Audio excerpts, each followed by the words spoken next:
Mike Merlino, Here. and Administrative Assistant Lori Stroll.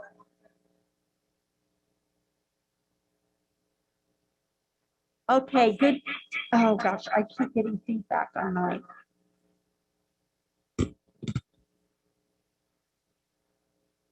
Good evening, everyone, and welcome. It's nice to have the board and cabinet together.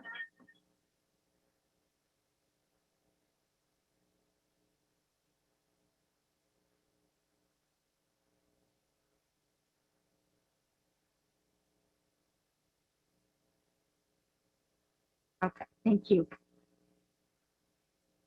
This could be an interesting board meeting tonight as we get our bearings through the latest change. New guidelines from Governor Inslee's office in response to the COVID-19 outbreak and the Open Public Meeting Act allows in-person meetings to occur, but are limited to 25% capacity in our meeting room. Those who cannot attend in person this evening are joining us via Zoom webinar, and we're happy they're there. I would like to invite all of you to join me in the Pledge of Allegiance.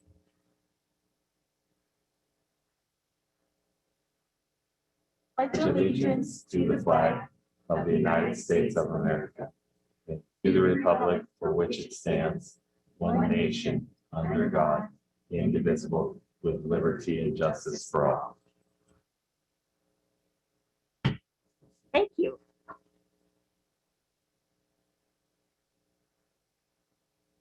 Next up, I'm going to ask Director Perkins to read the land acknowledgement.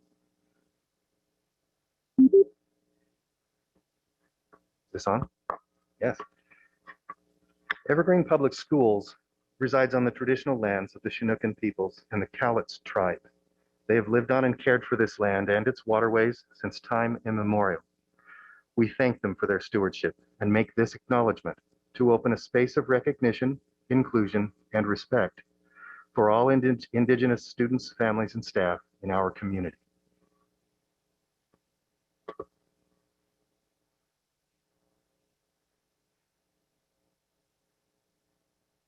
Next up, I would like to take a motion to adopt tonight's agenda.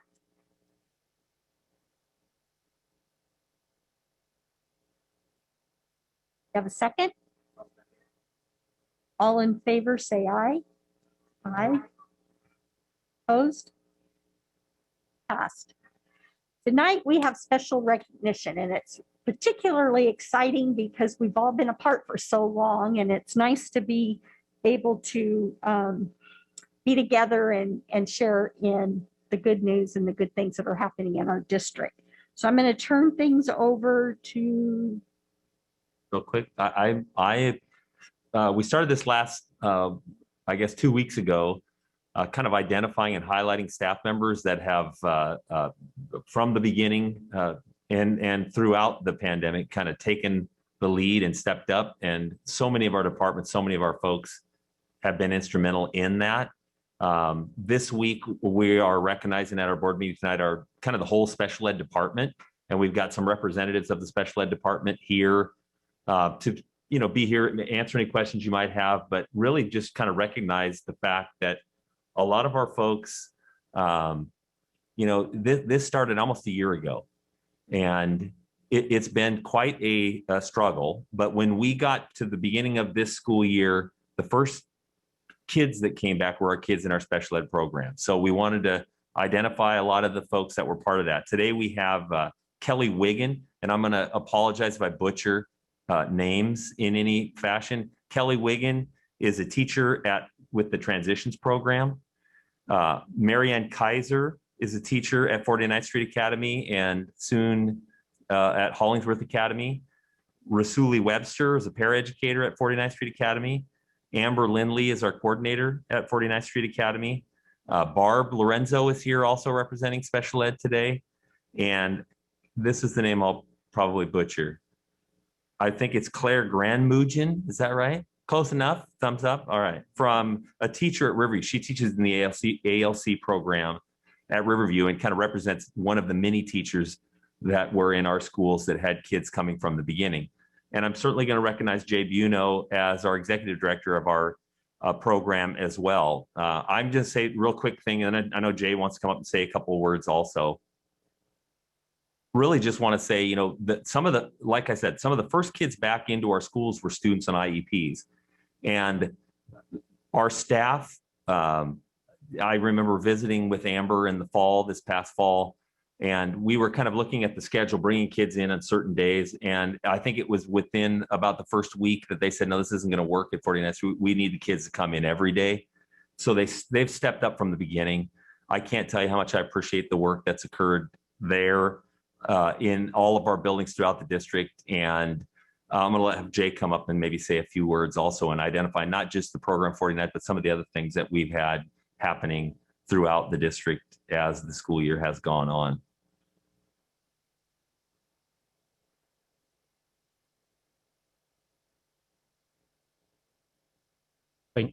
It's on. Good. Thank you. When Mike talked about doing this, it was difficult to identify specific special educators because honestly, there could have been hundreds. Because all have given and hard and done awesome things this year. Throughout last spring, also to serve students. The folks that I invited worked to get kids in as soon as they possibly could, because we all recognize that as much as the remote programming was and is effective, there are some students who need more. Hard to do that. So I understand you want to ask, or there's a couple things, and it's not Mike's fault, it's the system's wrong. As a teacher at special. Oh, okay. Sorry about that. Education teacher at 49th Street. He was a paraeducator at one time and since became a teacher. And Tard Karnofsky is hiding, who's also our program coordinator at the transition program. And whether it was the folks at special services putting in the time to get the teachers the things they need, or the teachers working with families to get kids the stuff they need, everybody all year has done amazing. Enough about it. And acknowledge. So with that, to kind of zoom, and we're kind of not. Mhm. How do you want to? Go ahead, Rob. I can tell you're waiting.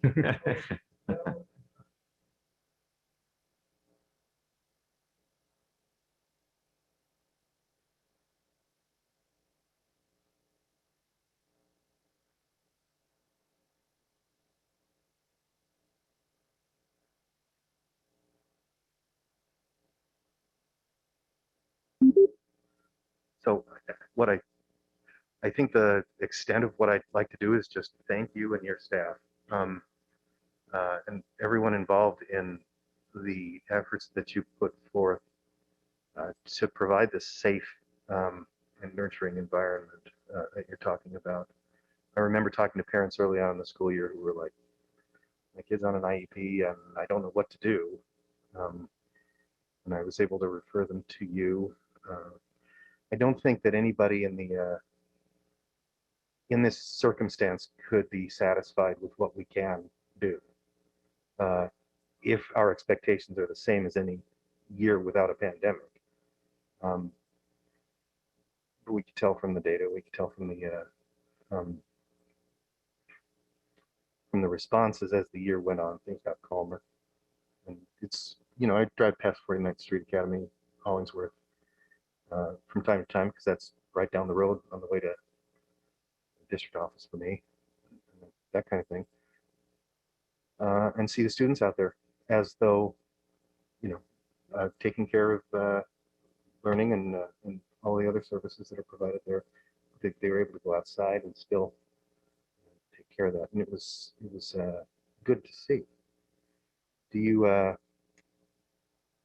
I guess the basic question that I've been asking all through the SIP things is: are there elements of what you had to learn and do that you'd like to keep past the end of this pandemic? Are there things that we should be thinking about at the board level for budgeting and something?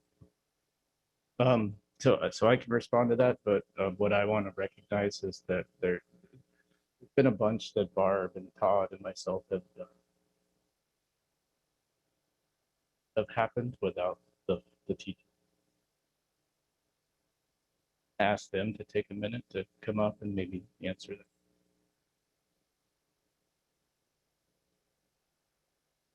that. Whether you want to or not, you Yeah. get to come up. Maybe introduce whoever each one of them. That's exactly what I was thinking about. It's like, what's your experience been like, and what would you keep? What would you throw out? I'm Marianne Kaiser. I'm a life skills teacher at 49th Street. Can you repeat the question? The question is, we've had to do a lot of stuff differently, all of us, and is there something that you learned along the way that you think is worth keeping going forward when we take our masks off and be closer than 6 feet and so forth? There are so many things that we've learned in the life skills program and also within the day treatment program at 49th Street. We've always been really good at collaborating and kind of figuring out what the student needs and what we can offer, what our colleagues can offer, and kind of making the building work for what the student needs.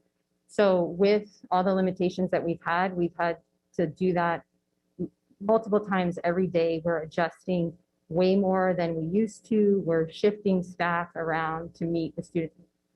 Scheduling 3 sessions a day and then going to 2 sessions a day has been super challenging with staffing and busing, but we've come up super strong. And on the backside, behind the curtains, there's a lot of hustle, but what the students get is, like, I think the best version of what we've been doing. So Rasuli and I work both at 49th Street. He's in day treatment, I'm in life skills. They're 2 very different programs, and yet we work together all the time. We're collaborating all the time. It's a small school, so we have the benefit of like seeing each other's faces and really getting to know like each student.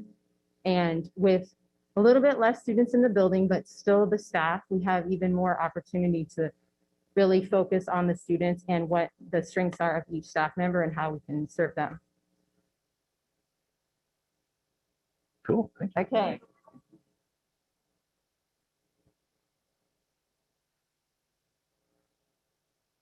Hi, I'm Kelly Wiggin. I teach at the transition program, 18 to 21-year-olds. And I think there's a lot that we'll keep that we've learned. Our program is, out the pandemic, very community-based. So a lot of our time would be, students would be on work sites. We did weekly all-day field trips on Fridays. We learned to ride C-Tran. I mean, so really our program is a lot out and about. So we had to be pretty creative as we have our students all the time now at school.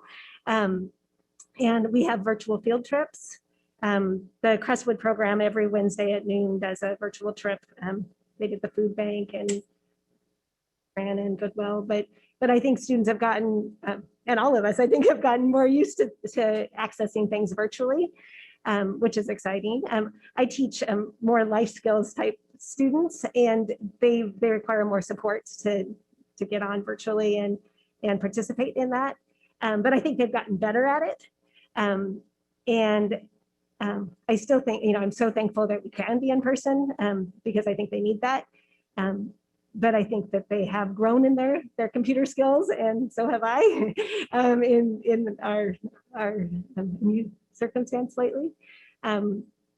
We've done some, we've done some school-based enterprises since we haven't been able to go out. So, and we usually my class would cook a meal every week, and then that together, and we can't do that this year. So instead, we're making dog pet treats and following a recipe and doing that, and then packaging and distributing them to Home Choice Academy and some places around the district office. But just kind of doing some things a little differently, but still doing them. So that's been fun. It's been different, but really great. And I like that we have the 3-hour blocks instead of 1.5 hours, because 1.5 hours was really quick. But having the students for 3 hours, I think that we're we're making the most of that time and really collaborating together and figuring out how to make things work. And then the time that students aren't in class, I think they are accessing more Google Classroom and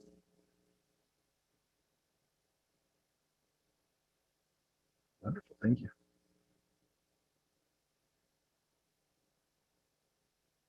Hi, I'm Claire Granmuchin. I teach ALC, Riverview Kinder and First Grade.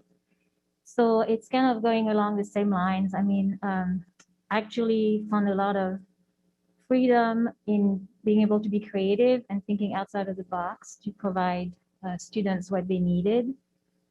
So it's been kind of, I feel like we have more access to collaboration, resource sharing resources, and just it's been helping me provide more access for my students in a way because I'm able to differentiate more and giving myself that freedom to really be creative. The second thing is the technology. We all had to jump in it and learn, and the fears went away. And so my students are really responsive to technology. So that's definitely something that I would like to keep. And then the third thing for us was I had to bring my kinders in small cohort at first last fall, so like 2 at a time. And it's a hard transition from preschool to kinder. It's very challenging. And it was very magical how they, in small cohort, they could really get comfortable with the routines, very controlled environment that really helped them grow really fast. And when we went back full time in January, they just had it down even for a full day. So that was really something very beneficial for them. And then that really made me understand deeply this whole process, how crucial our role is from the families, how much they were struggling remotely. There are so many barriers for special education families. And we actually became tighter as a community because we had much more communication with families and just trying to support them the best we could. But definitely just the kids were so happy to come back to school. And I was amazed, my little kinders were wearing their mask all day, following social distancing, washing their hands all the time. They're so good at following the safety protocols, and just, it's been amazing to see how it's kind of unified the community. And Thank you. Thank you.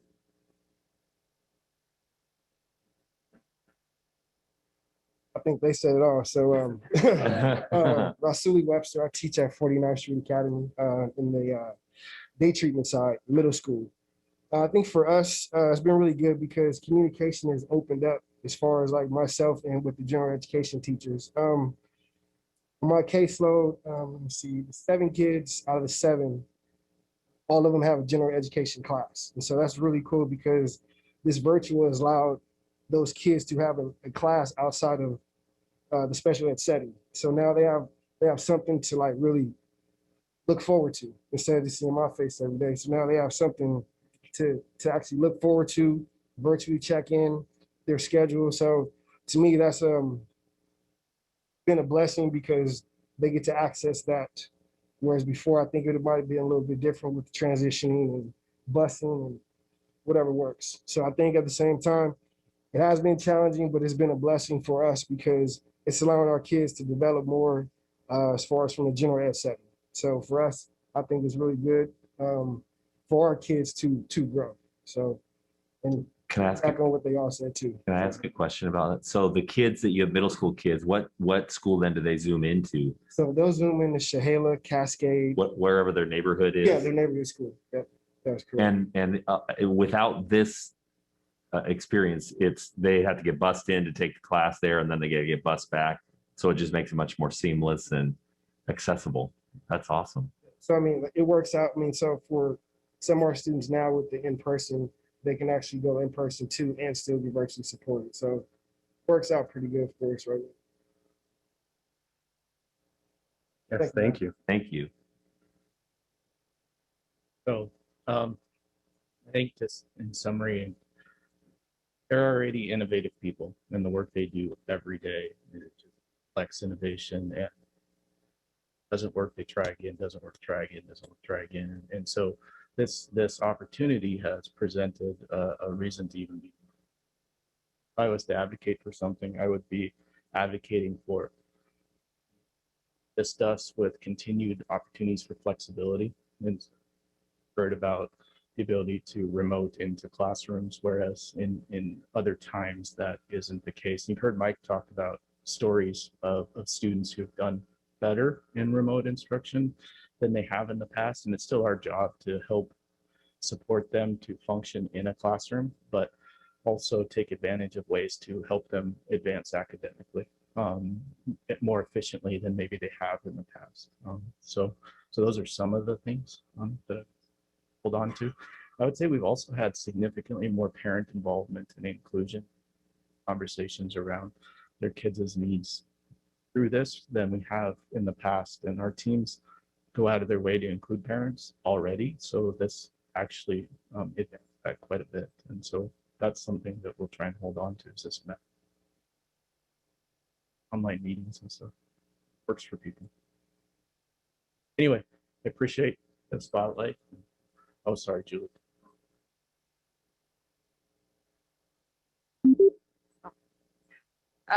Thank you all for coming tonight. And what I took away from that is, Rob asked the great question about the things that we can continue, because we're a system of constant improvement, right? We want to get better every day. And so the ability for you to be creative, be flexible, find ways to, keep improving things for our students, I think is amazing and awesome. And just appreciate the efforts. And you were all trailblazers and getting out there and getting students back in our classes first. And I can't tell you how much I appreciate that, because I think it helped the entire system know that we can do it safely. So thank you. I agree. The work that you do with some of our most fragile or challenged students, and the care that you give them is so inspiring every time. And it was one of our biggest worries as we're dealing with the COVID is what's going to happen with these kids, because so different and how they need that. So I just think it's incredibly exciting, the insights that you have and ways that we can maybe do things better after this. I'm kind of excited for you guys to be in Hollingsworth and see what you come up with once you're there, because that's going to open up some more creativity and opportunities for our students. So thank you very much. I would just also, the last thing I would say is that the many of the first teachers that were in our buildings were special ed teachers.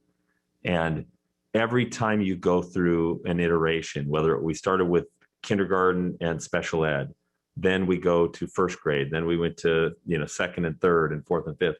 It was the teachers that were in the buildings working with kids that gave comfort to the folks that were coming in after them. They've been through this, they've followed the protocols, it can work, it can be successful. So I think across our system, our special ed teachers were the first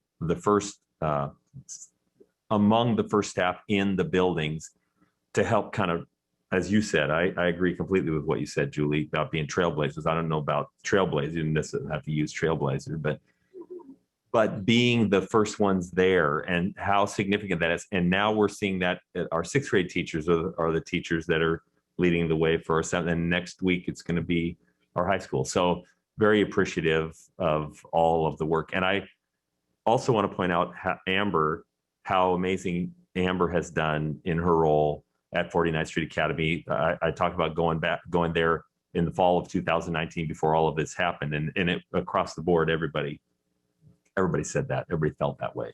So we're very fortunate to have Amber here. She does a tremendous job for us, and you're here. Everybody does great jobs, but I want to make sure that Amber gets called out for what she does for our district in a positive way. Questions?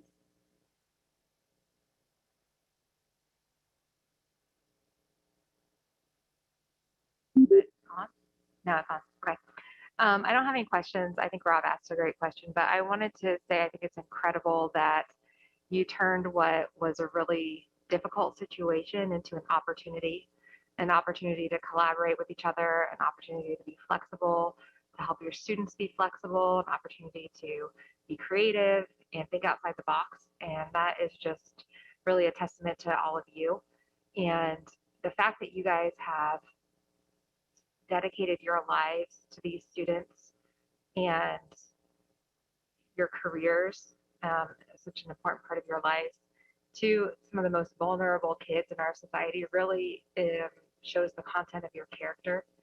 And I really just appreciate all the hard work you and your colleagues give to our children on a daily basis. And just thank you for that.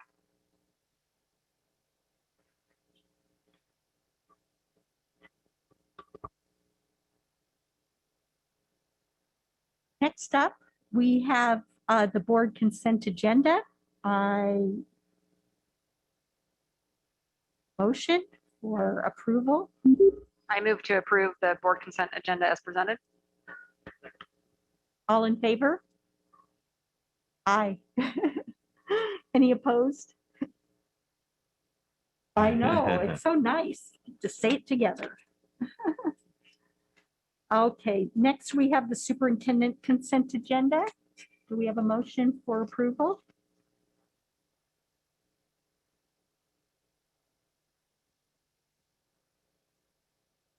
All in favor?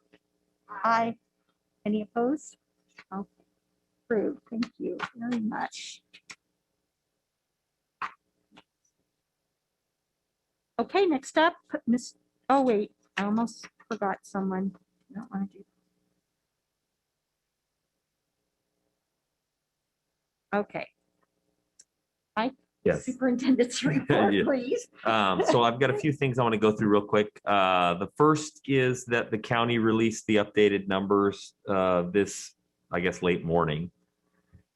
And we are at 137 cases per 100,000, which puts us below the 200 threshold that the letter that was shared with our community last week let our high school folks know that that means we are moving forward with ninth grade on Monday and Tuesday, and then across the board high school starting on Thursday of next week. So March 1st, we'll have our ninth graders come, cohort A, cohort B, Monday, Tuesday, and then the full population will come in. I was talking with, I think, our teaching and learning folks, Julie, cabinet on Monday.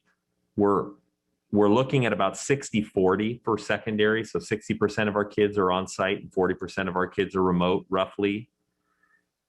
And we probably started out about 75%, 25% in elementary, and we've kind of trended maybe up to 80% in terms of on-site for elementary.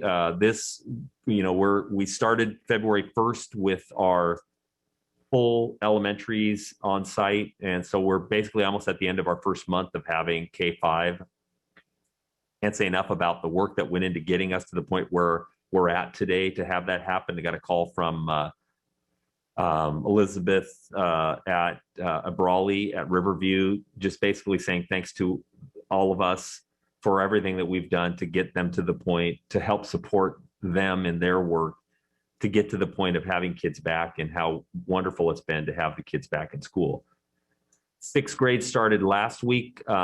So we've done the AB, Thursday, Friday, Monday, Tuesday.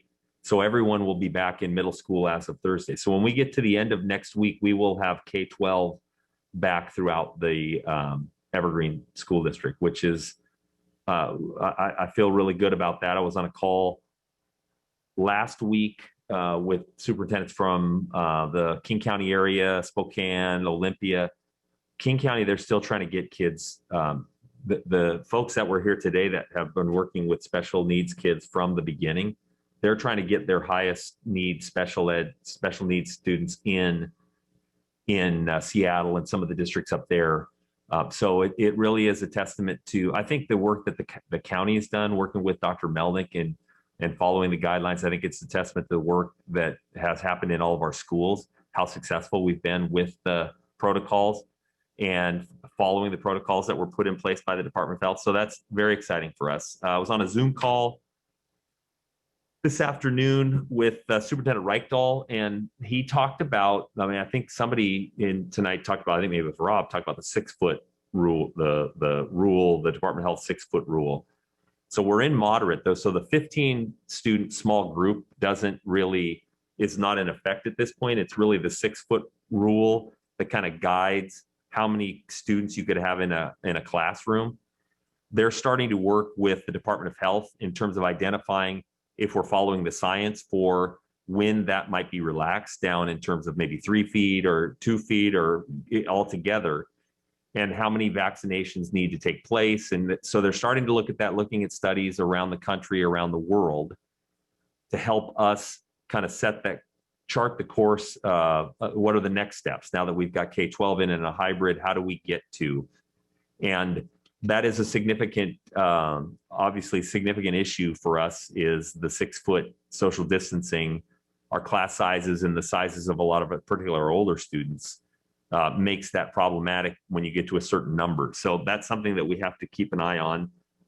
And I would also say that there are some local districts starting to look at potentially expanding the elementary from the 2 days, the cohorts, to 4 days, and looking at ways to address the 6-foot social distancing, whether that's additional staffing or what the case may be. I know that we'll start having conversations about what some of the difficulties of making that happen might be, and have conversations with the board about that as soon as we have that information. We've been real successful, I think, since the fall in having think tanks with our building principals and getting groups of principals and associate principals Zooming together and having conversations about this idea or that idea. We'll start to have some of those meetings around what barriers might be there. But it's exciting to see the conversation now about elementary potentially going to 4 days at some point, and how do we get there. Real quick vaccination update. Thursday afternoon, there's a subgroup of superintendents of Clark County that are meeting with Kaiser Permanente over at Hudson's Bay. There's a group that's been working with my brother at the ESD, with Kaiser, identifying sites. I think we've identified Heritage as a potential site for countywide. Superintendent Reichdahl said today that he thinks they're saying it's maybe 3 more weeks before they get through the 50% of the 1A or whatever, the folks over 65, which would then allow us to start looking at vaccinating our school employees. So, possibly by the end of March, possibly by early April. We have been working with Kaiser partnership, similar to what they did in Oregon, across the state, on prioritizing school employees. When we get to that point, we've done quite a bit of work identifying staff within the districts across the county, school nurses, safety folks, logistics folks, on helping make that happen as quick as possible, so that whenever the supply is available, that we could get our staff vaccinated, hopefully maybe even in a week-ish time, not just Evergreen, but the whole county. So that's exciting that we have that, because that's also a part of the path back. It was good to hear that Superintendent Reichdahl talking about the 6-foot rule and the possibilities of potentially having access to more days than what we have now this spring, not next fall, but definitely even before we get to that point. That's kind of huge to hear people talking about that when you think about where we were, honestly, 3 months ago. I really quickly want to mention, and you probably talked about it too, well, the SIP presentations. Appreciated all of our Eastside districts last week in our school improvement plan presentations. I had the opportunity last week with Clarissa to participate on a leadership Clark County panel on education, talking about education issues, equity issues in education. That was a wonderful thing that we had an opportunity to do. I want to highlight that we have high school athletics. I think last meeting I talked about the fact that we had started tennis, cross country, and golf. We went into phase 2, which meant that we could expand that in. I was seeing tweets and pictures of volleyball matches last night, Mountain View volleyball, I think Union volleyball, and Friday is our opener. Very, very typical February 26th opener for the football season, which we have happen almost every year that we have a pandemic. So February 26th, we'll do that. So that's a good thing. I shared a letter that I had drafted and sent to Governor Inslee. One of the things that we have is restrictions around how many folks can participate as spectators. They've got the limit at 200. not just sports, but really kind of talking about sports, talking about other activities that we have, outdoor events where we could have, I'm thinking about graduation. We've already started talking, Victoria and Jenny and I talked last week about confirming the dates of graduation for this spring.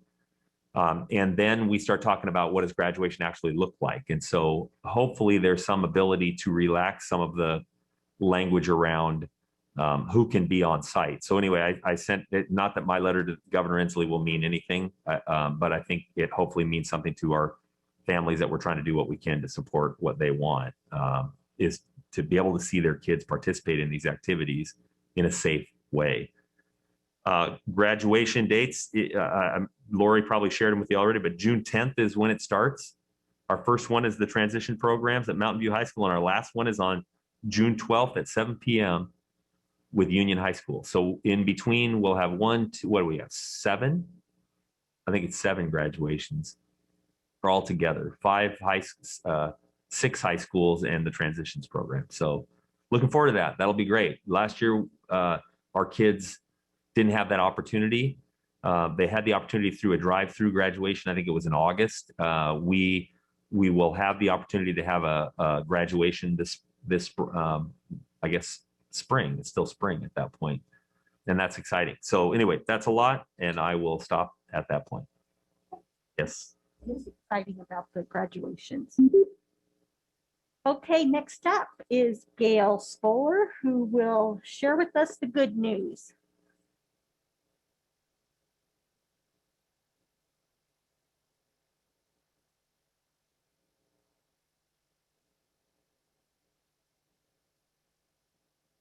Up there, it'll show up here. Okay, off we go. So as you know, we've had partnership with Habitat for Humanity. We've built several homes for them, both via the construction group at Mountain View and at Evergreen. We're very excited to put an additional piece to that, as Heritage's Architecture 3 students have designed a house for Habitat for Humanity. They will hand it off to the Evergreen High School construction class, who will build it. So we'll have from start to finish 2 of our schools and a number of our students involved in building a house for Habitat for Humanity. So we'll keep you updated as that goes along. And speaking of building, we've talked a bit about some of our community partners stepping up and building desks for our students. The desks continue to be built by members of our Evergreen Bible Church faith-based partners for students at Marion. And if you look at one of the photos there, you may recognize one of our retired administrators, Y-East Principal Gary Tishner, who retired, maybe 10, 12 years ago? So, and Gary's just so delighted to be giving back to students and helping as well. Black History Month took on a special meeting for some of our students at Henrietta Lacks or Gila High School, as they reached out to our state legislature and were able to be very instrumental in putting together a proclamation or some legislation that now honors Henrietta Lacks, her contributions, and indirectly contributions here that are happening at our high school. So that was a wonderful thing. There's a story attached there, very complimentary of the students' work from some of our state legislators. And I know that we've been talking about the library book refresh for a number of months as we've gotten into that project, but nothing could really capture the delight of our teacher librarians, our staff, our students, and their parents as those books have arrived, become unboxed, and are now in the hands of students. So again, I invite you to take a look at that video link if you haven't had a chance. And as you know, our students and our staff have been so creative over the past year, and especially our music folks. And so again, another featured video. Take some time to listen to this huge combined choir that features all of our 5 high school music programs. It's just, technically it's amazing, and then musically it's just phenomenal. So again, take a look at that when you have a chance. And again, our faith-based partners have been stepping up for our students. another piece I wanted to highlight, the Vancouver Church of God supplied warm clothes for our Burton students. And so they collected those and then gave them to our family and community resource centers. And those are out being distributed just in the nick of time for last week's snowstorm. And DECA competitions are continuing just in a virtual arena, but our students have stepped up to the challenge, and you'll see a list of the Heritage High School students who won a number of awards at the recent Area 9 DECA competitions. And then, as Mike mentioned, and we just couldn't help ourselves, we had to put some of the photos in of middle school going back to school. It's just a delight to see the students back in. And I'll tell you, the community relations staff likes nothing better than to go out and take photos of students at school. And so it's been our pleasure to be out there. We'll be back out there this week, later this week, as our 7th and 8th graders come back in. And then if you haven't driven by Mountain View, you need to go drive by Mountain View. It's going vertical. The walls are coming up and there's concrete being poured. But before one of the big beams was actually lifted up into place, they invited our Mountain View administrators to come out and sign one of the beams. We aren't going to be able to see their signatures after everything gets constructed, but we're all going to know they're up there. And so that was just a really nice way of saying, hey, we're well into construction, and here's something that you can do, realize this project for years to come. That is your good news for the month.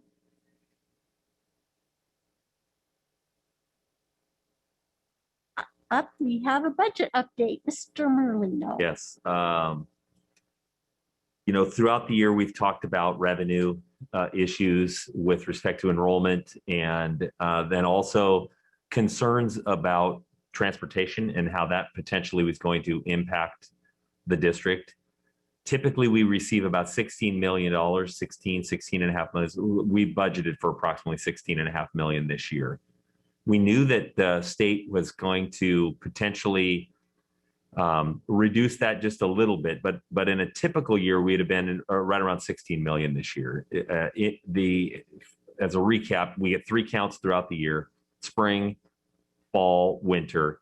When you transport kids, that's how you receive funding. And we had a sense that we would be receiving maybe 50 to 60% of that based upon the counts that we have. We typically will transport about 20,000 kids ish in one of those 3 count dates. I think the first one we had 900 and the second one we had 1,500 because of the situation we have. Ultimately, we received our actual revenue and the actual revenue was about 6.2 million. So we would typically have about 16 million. We have been able to save some in terms of expenditures, but that's a pretty significant drop. So I just give you that as a backdrop. I think I've been estimating that we're going to lose about $20 million worth of revenue over the course of the year. I probably would think that we would be more around the $25 million range in terms of lost revenue this year, or additional unemployment costs because we've had to pay in increased costs to the unemployment pool. Now, we did get good news. The legislature passed House Bill, I think 1368, which allows the legislature, they told OSPI that they could distribute the ESSER funds, the second stimulus dollars, to school districts. Evergreen will receive, I think we're still maybe, Superintendent Reichdahl was talking today about the fact that we may still be 30 to 60 days away from being able to actually claim it, but we'll be able to claim that money this year and help offset our issue. I believe we likely could have been looking at, even with the cuts that we had been looking at, I believe we could have been looking at about an $11 million hit, fund balance hit. We came to the year at about 28 million, even with the reductions that we've had in terms of furloughing staff and doing we've tried to be real creative to save money. Without any of those ESSER 2 stimulus funds, we could have seen a pretty significant drop to our fund balance. We'll be able to use those funds to help offset that. And then you've also probably seen that there's talk around a third potential stimulus that might be bigger than the first 2 stimulus packages. So we're kind of monitoring that as well to see exactly how that would end up affecting us things are interesting. At this point with the new administration, it's almost, we're trying to figure out how much money we can share and spread out. And the money that's delivered, the ESSER 2 could be spent through 2023. The likelihood is if there was another ESSER account that potentially could even go out a little further than that. So it should help us for the next few years as we get back to the point where we start to kind of look more like what a normal enrollment year would look for us. I had shared earlier, well, let's just talk about the budget. So we're already starting to prepare the budget for 21-22. Typically what it is we'll look at what our enrollment looks like through the month of February, kind of start to do our estimates for next year, work on staffing. We're having a staffing meeting Friday afternoon to talk about what we're looking at for staffing next year. We have a pretty strong belief that the legislature through the budget will authorize us to use enrollment figures, not the actual enrollment figures for next year, because they don't know where we're going to be or even this year's, but like going back to 1920 and looking at 1920 to set as a baseline for enrollment, which helps us in our staffing estimates because it's a number that's larger than what we have at the present time. If we were to have to go through the process of looking at what our actual enrollment is and then building staffing off of that, I think we would be having a very difficult conversation. So the ESSER funds certainly are going to help make the budget process for 21-22 a much more flexible, and we can be strategic and potentially even add in certain places where we can work with, trying to help with kids that might have lost the time over the last year and pick some of that back up. And I know in the workshop, there'll probably be I think there's conversation tonight about some summer school options that we're looking at, and we're talking tomorrow about that. So we're looking at those types of options as well. So what I would say is this year would have been an absolute catastrophe if it wasn't for the fact that we're getting this second stimulus allocation to us that the legislature has provided. In June of last year, the legislature was talking about a $9 billion shortfall that they were facing. Now they're talking about a $2.5 billion shortfall that they have the ability to deal with themselves, and with the federal funds, it's going to help us get through this. So we're very fortunate for that and thankful. I think the budget process will be much less challenging than it would have been thinking about this 2-3 months ago. So anyway, that's my update at this point. I'm happy to answer any questions you might have. There it is. Listen for the beep. Just listen to the beep each time. It was part of the legislative conference last Sunday was a budget presentation. It sounded to me like the legislature was waiting for the March forecast. Yes. Before making decisions on those two big bills that were supposed to address enrollment and Transportation. Sort of 70% hold harmless on transportation. Right. Which, if they passed, would stabilize things for us. I think that the big thing for us is the enrollment one is really probably bigger than this. I think what they'll probably end up doing is saying, we received enough federal money that we're going to allow you to access the federal funds to help support your transportation program. There are some districts that are making the case that we lost all this enrollment revenue, we lost all this transportation revenue, the state should kick all that back to us. And then in addition to that, we should get all of our ESSER 2 funds, federal funds. Now, that would be a huge number for us, much larger. You sometimes get to the point where, let's just say King County is a different place than Clark County. I believe that the ESSER funds, even if they didn't deal with the transportation hold harmless, because if they did the transportation, we would go from 6 million to about 10 million. So that would pump about $4 million to us in transportation dollars. But the federal money, I think the fact that our shortfall isn't as large as the federal money that's being made available, I think we can make it work with the federal money. I have no doubt we can make it work, and then still have money left over for some learning loss activities to support that, not just over the summer, but really probably for the next year, doing different things. They're coming up with different options for that. So we are waiting to see what they do with that bill, those two bills. The bigger of the two is 1476. Yeah. And we're talking later about learning loss. Yeah. opportunities for that. Okay. Yeah.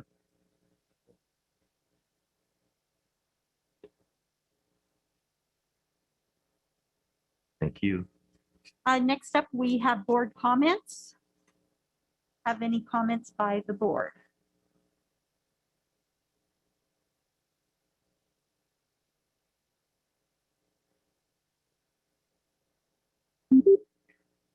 So as Rob mentioned, there was the legislative conference over the weekend, and I also had a WASDA board meeting. So kind of the major themes were kind of that 6 foot, talking about that and reopening plans for next year, the vaccinations, and then what's going to be happening with learning loss as we move forward, because we all know that not only in our district, but throughout the state, that's going to be an issue with some of our kids. So how we're going to address that and use some of the funds for that. But really tonight, I want to give a shout out to our IT department for, yes, for making all of this happen, not only tonight, because this is pretty amazing because it's really gone pretty seamless, but all the last year, making sure that we were supported with, and Lori supported with our virtual meetings, and all of our students and everybody throughout there, because we've heard that technology has really, you know, been easier for everyone, and everybody's kind of had to dive in and just go with it. And I think we've heard more, you know, we've gotten more emails in the past about technology, but now everybody's got their device at home, and we barely ever hear about stuff that's not working that great. So you guys have done an amazing job just keeping everybody moving this entire year. So thank you very much.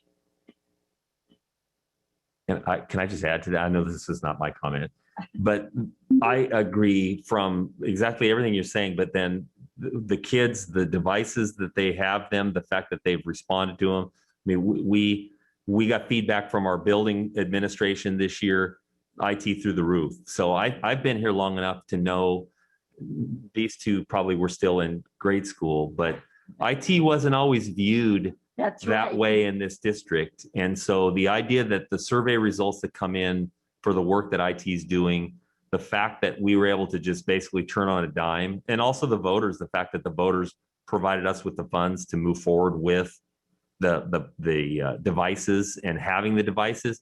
And it certainly changed the conversation that we had from a year ago, where we were talking about not sending them home with kids anymore and leaving them on carts in schools, or even shrinking the numbers in elementaries. And I'm not, it just changes the conversation about what we can do in the future. And it is absolutely the work of our IT folks. And I have to say, one of the things that we did was we had Brian work directly with IT to bring the school perspective to IT. So this IT department is looking at it, I think, through a lens that they haven't looked at it in the past. And that's helped us be really successful as well. So I agree with you, Julie. Thank you for mentioning that. Sorry, it's not my comment. I'll shut up. No, speaking as an IT veteran, I still run my company's Office 365 in the background. It's not pretty, what they make you do sometimes. But I loved getting a chance to, you know, get out to the service recipients when it wasn't like a help desk thing, and when I could fix something, right? And I appreciate both the time you took with me last month, 2 months ago, however long ago it was, to, you know, take a look at new technology and the classroom screens and things, and we got to play around with it and have a serious conversation about what it's like for you. And yeah, thank you. It wasn't my comment, but I had to rip on that, you know, because computer guys don't always get the credit that I think they deserve for the work they do. It's complex technical stuff, and even I get impatient with some of that. Yes, of course. Would you like? Well, the folks on the Zoom can hear you if you. My name is Ashton, and I am one of the members of IT. And I just want to start by saying that anything you guys are happy about was all me. So, awesome. But really, though, to your point, Mike, when I started going a little bit on 7-ish years ago, and I've been almost here almost 7 years. You're absolutely right. Our reputation was not stellar. And one of my favorite things about being here has been the ability to relationship build and in turn, really repair some of the reputation of IT. I mean, and that was just really more of a side effect. Like that wasn't necessarily my intent when I got here, but having been able to do that just naturally with our own presence and response time and bringing that to the department just by way of being here every day and doing the job that is asked of us. And even beyond that, sometimes that's what's needed. It's something that actually has been spiritually fulfilling for me personally. It's not really just about a paycheck. It's been a great experience. And so it's, the feeling is mutual on our end as well. And I just wanted to share that with you guys as well. So thank you. And Appreciate I'd like that, to too. add their patience with a particular board member here who is always in a pickle with her computer. They're saints, let's just say. It's not your fault, man. Oh, I appreciate everybody's help. I- Oh, I was going to say that I maybe seen another department spotlight in our future here. Yeah, it will. Would love to see that. But Ashton already had his chance. He's not coming back. You think I have questions for this one? I'll try not to fall into the jargon too much. I wanted to report to the board a little bit. I really appreciated the last two SIP meetings. They added a lot of hope, just the descriptions and some of the ways that kids and teachers are being successful in a really difficult year. It was good for me. It was good for me to hear that and place that alongside the anxieties and the fears that we were always getting. Originally, out of a frustration that we couldn't meet in person, I took it on my own initiative to schedule with Paul Harris and ask him as a member of the House leadership in an appointment, could you do something about the fact that we can't meet in person because we want to be modeling the thing that we're requiring our teachers and staff and students to begin doing. And then we entered phase 2, right? So there was no reason for that meeting, but it was scheduled. And so in connection with it, I found an 8th grader at Cascade named Juliana Beam. Wrote her name down? I think I got it right. Juliana Beam, 8th grader who advocated for 2 bills that she wanted to see passed for out of this legislative session. One of the bills is about school districts supplying free menstrual products to young women in the secondary schools, maybe even in the primary, just as they need it, at no cost to the students. And the way that she advocated and described that was impactful. And it was just, they can do it, right? You're in middle school. You can speak for yourself and you're learning how. And she was a great example of that. And it ended up with Paul promising her that if that bill didn't pass, he owed her a lunch. So we got to watch that number, make sure that it passes. And we probably secured a yes vote with a student story from one of the legislators in our area. I don't know how much it's going to cost, and I don't know if they'll fund it, but we're going to do it anyway. I want to talk a little bit about the land acknowledgement and mention some names because I thought of that when I proposed it as part of the board's work, and not necessarily staff work to build, and reached out to the government committee at WASDA, and Cindy Kelly is an elder in the Delaware tribe, and just resigned from her position in Port Townsend, or Port Angeles School District. I think it's Port Angeles. Donna Sinclair over in Washougal, director there,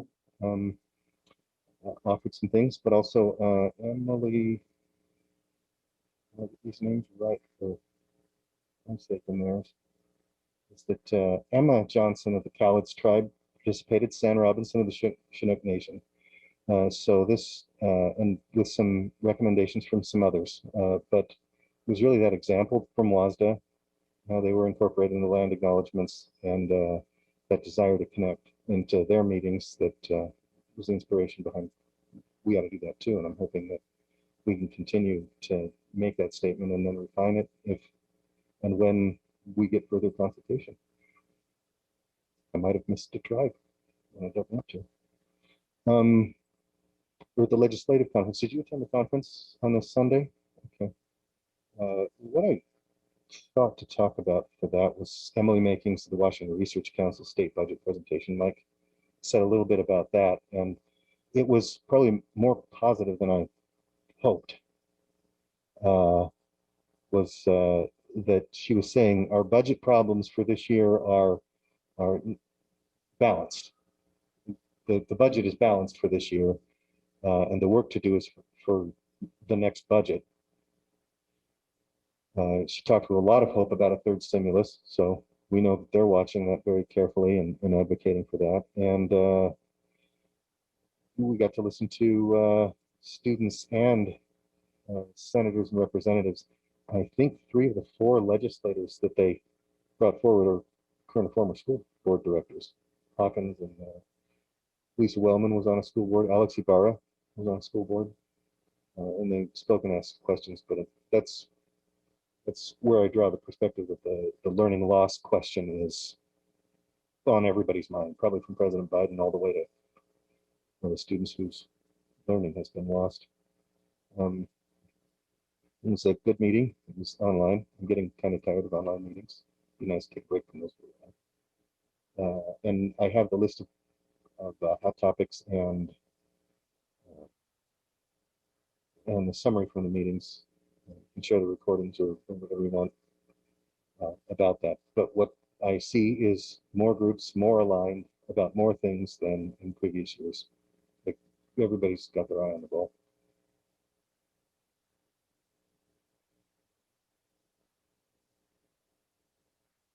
I appreciate the news about the vaccinations and wanted to ask you whether or not that was Kaiser of Oregon in Southwest Washington.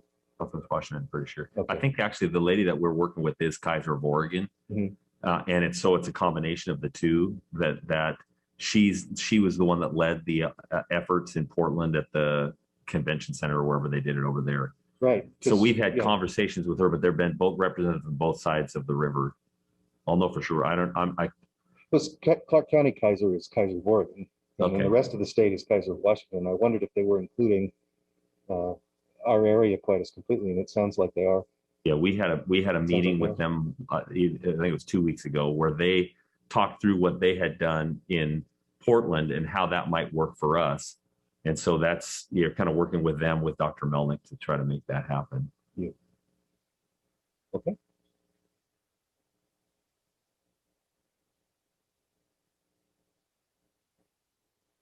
I wanted to also say how much I've enjoyed the school improvement plan meetings and to hear the good work that's going on and stories about the things they've learned through all of this and what difference it's going to make in how direction going forward.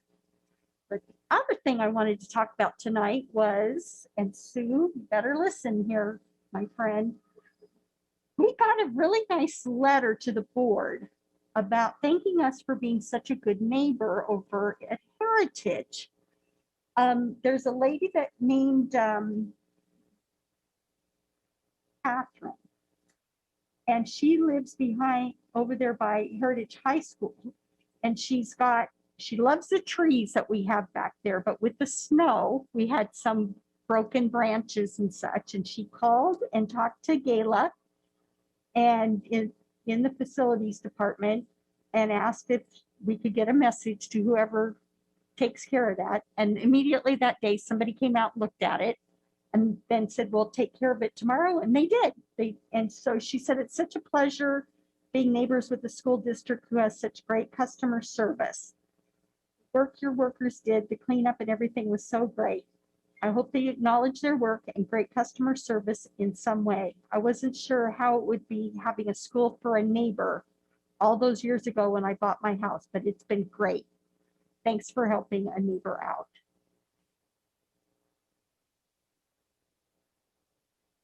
Yeah, she talked, apparently Martin and Lori were in on that customer service. So Anyway, get a copy of this letter so that you can share it with your staff, because that was nice. I thought that was sweet. Hey, let's see here. Do we have any future agenda items that we want to add to our list right now?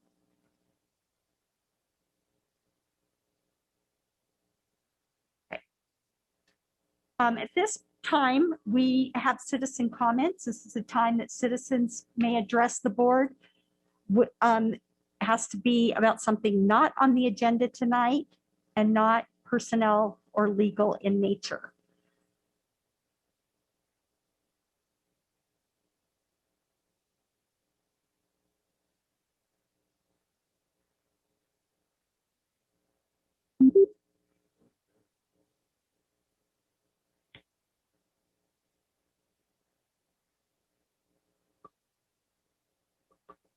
So Lori,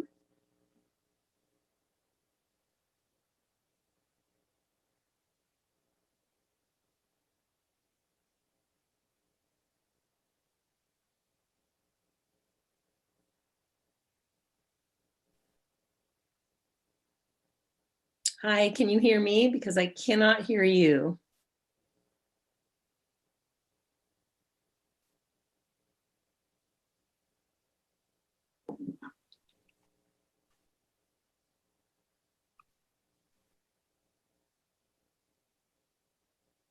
It looks like I'm unmuted, but I don't hear anything in the meeting. Yes, we can hear you. Okay, thank you. My name is Christy Peak. I'm the Vice President of Evergreen Education Association. I'm here tonight to talk to you about ongoing concerns regarding safety and the expansion of in-person learning. Educators have gone above and beyond to meet the needs of students as we have transitioned to in-person learning. Students have shown incredible flexibility and resilience in adhering to safety protocols against all odds. Families have supported the students in their households. With the transition to hybrid, families will need to continue to provide the support during the 3 days a week that their high schoolers are working remotely. This work will take all of us, and the district needs to step up and uphold its part of the bargain. Mountain View High School is not ready to start.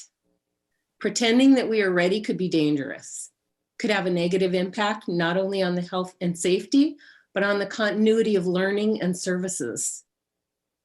I'm struggling to explain to our members why the district will not provide flexibility for teachers on Wednesdays, at least until vaccinations are available. The district is making things unnecessarily difficult at the expense of continuous, uninterrupted student support. For example, teachers could get vaccines on Tuesday evening, allowing them to recover at home from vaccination side effects while delivering continuous on-demand services without a sub on Wednesdays. Counselors need to be able to do their job as counselors to support students' mental health. When it comes to learning loss, let's remember that every year teachers meet students where they are. This is the reason Evergreen has hired world-class professional educators. We're equipped to do this already. To insist on continuing to implement standardized testing at the expense of precious instructional time is wrong. And it's particularly wrong during a very non-standard pandemic. So high school teachers are now facing the challenges of a hybrid schedule beginning Monday.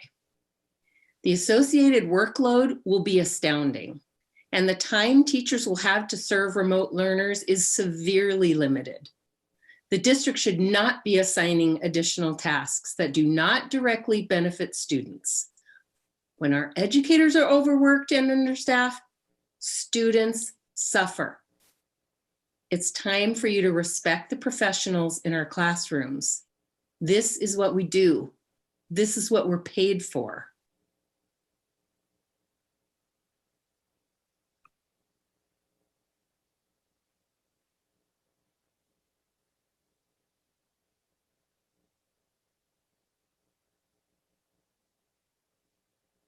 All right, thank you.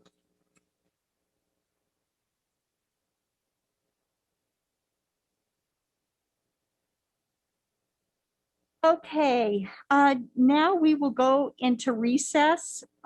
We will sign documents and in workshop hear updates on bond projects, teaching and learning equity update, a legislative update. And then it will be followed by an executive session to review the performance of a public employee, and that will be scheduled for about 45 minutes. Joining us tonight, and it's nice to see all your faces.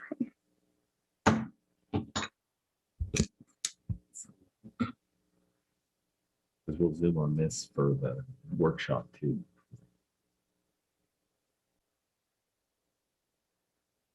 I will call us back for our workshop session.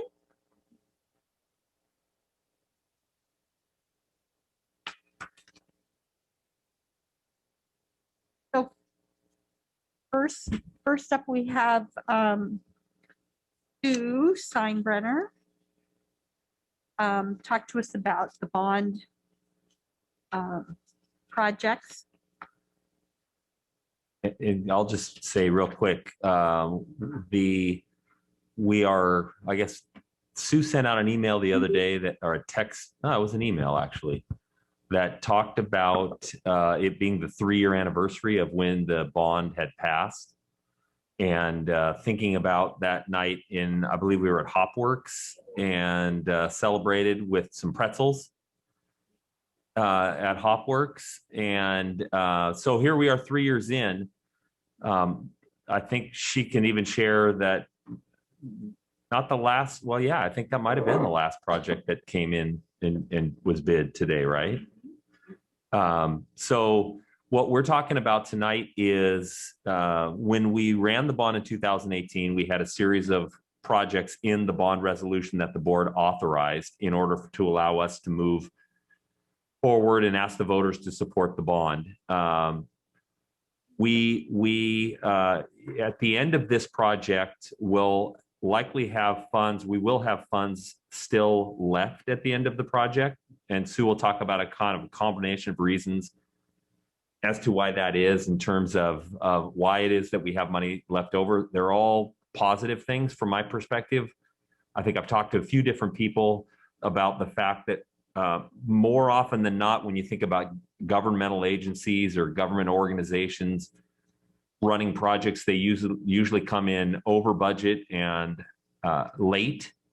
Ours have come in, I guess, how did I say it? Over, well, I don't know. It was, yeah, it was funny when I said it last week. It's not funny now, but we're basically going to come in under what we're spending. Instead of cost overruns, we're having cost underruns. That's what it was. And maybe it really isn't funny anyway, but we are ahead of schedule and we have money left over at the end of the project. And so there are a wide variety of things within the bond resolution that allows us to move forward with certain things, but with having some additional dollars left over, we wanted to have a conversation about that and different options that there might be for the board to determine that they would like to move forward with in terms of other projects adding to this. And I talked to a few of you individually. And one of the questions was not only what are the areas we maybe have come in under, what are the reasons for that, but also kind of what other things have we been able to kind of do within the project that we may not have originally, but they met the resolution requirements, but we might not have originally identified them. So I'm going to turn it over to Sue to walk us through a PowerPoint and then answer any questions. And then ultimately where this leads is the board needs to have a public hearing that would have a new resolution authorizing us to potentially do some additional projects. Very similar to the way the board did a public hearing. I think it was back in 2009, 10, 11, somewhere in that range, where we used some money that was left over from a bond project to allow us to build Gila High School. So that's what we're talking about. And I'll turn it over to Sue. Okay. You guys hear me okay?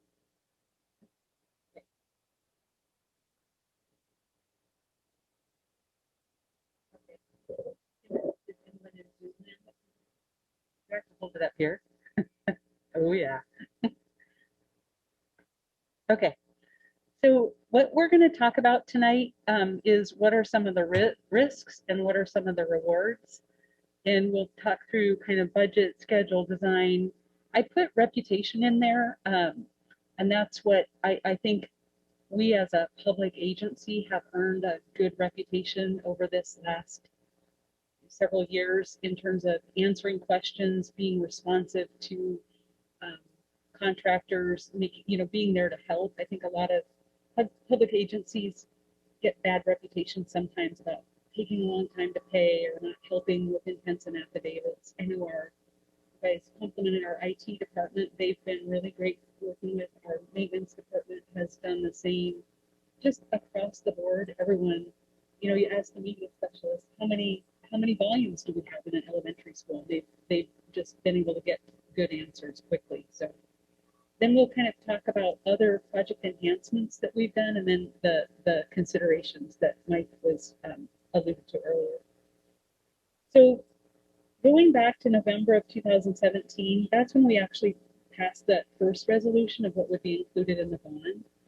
At that time, the previous, from like 2014 to 2018, costs were going crazy. I think coming off of the Great Recession, a lot of contractors went out of business. So by 2014, or the last couple of years before we passed the bond, pricing started to just go through the roof. You can see there in 2014, Crestline Elementary, $246 a square foot, compared to Sifton, which is where we peaked, $461 a square foot. And that's Crestline actually was opened in 2014. The bids were in 2013. So you can kind of see what we were dealing with going into the bond. Not really sure where those numbers were going to land. We saw Portland Public get in really, really high bids. We saw Vancouver, they were about a year ahead of us, starting to get in some of their numbers.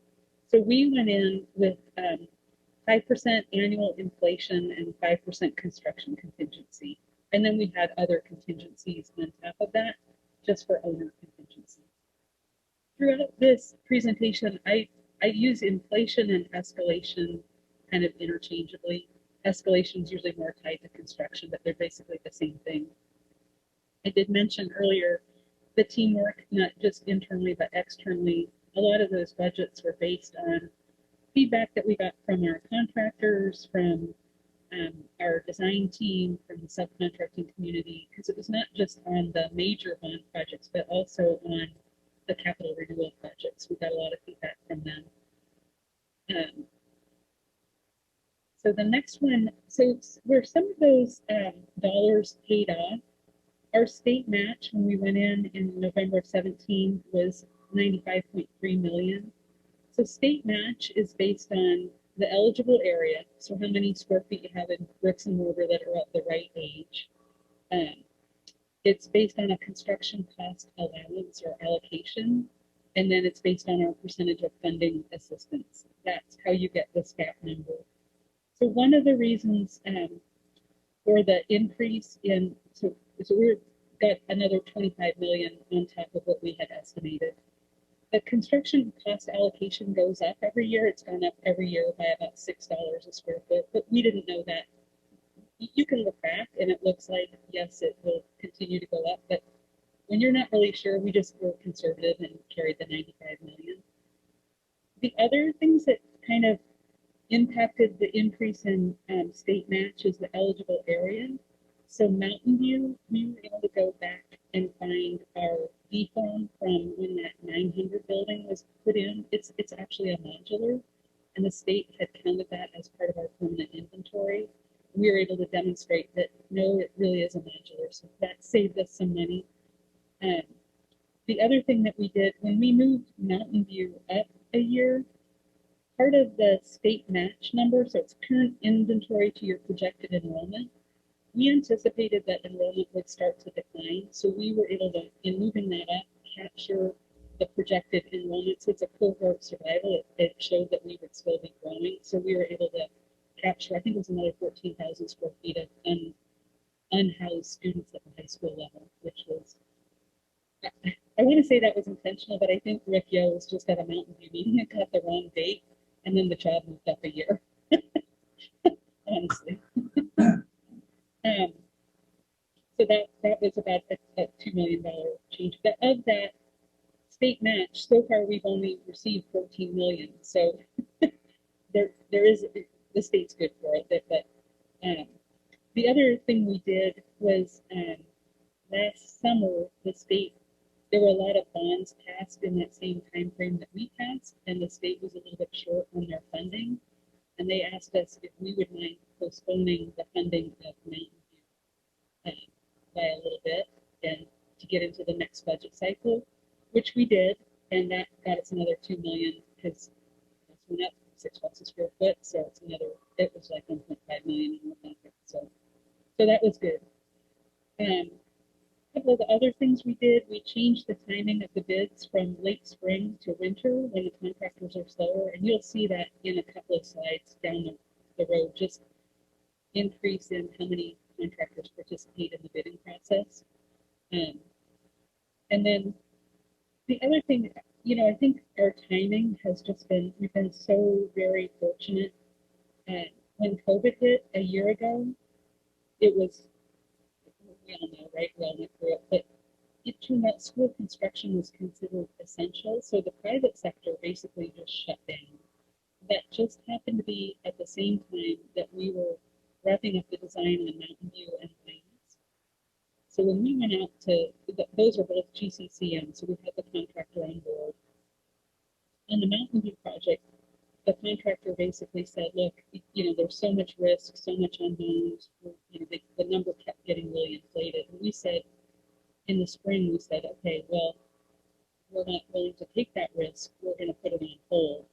And 4 months later, we probably realized the $10 million savings from that little move to just postpone it, let things settle down a little bit.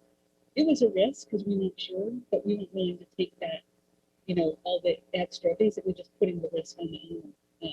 And it was nothing against Skanska. They were, you know, they had a lot of concerns about, can we get materials? Can we get the labor force? It was nothing against them at all, but it just was changing every day during that springtime, you know, like something new every day about what they had to do. So once it settled down, they were able to sharpen their numbers, and the same with Ryan's. The other thing is that I think was really successful, and again, this is a group that everybody really worked on, just in terms of what are the expectations, having common goals.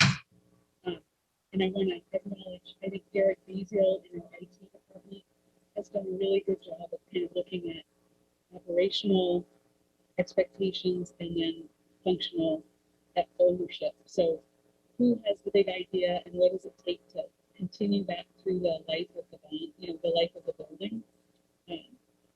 I always tell people we owe a scope of work, we don't owe a budget, because when you give someone a budget, they want to build to that budget. What we try to do is build to a scope of work that we owe. And some of our projects, some of the capital renewal, we way underestimated what the scope of work was. And so some of those came in way over, others came in under. But again, it was that kind of that scope of work.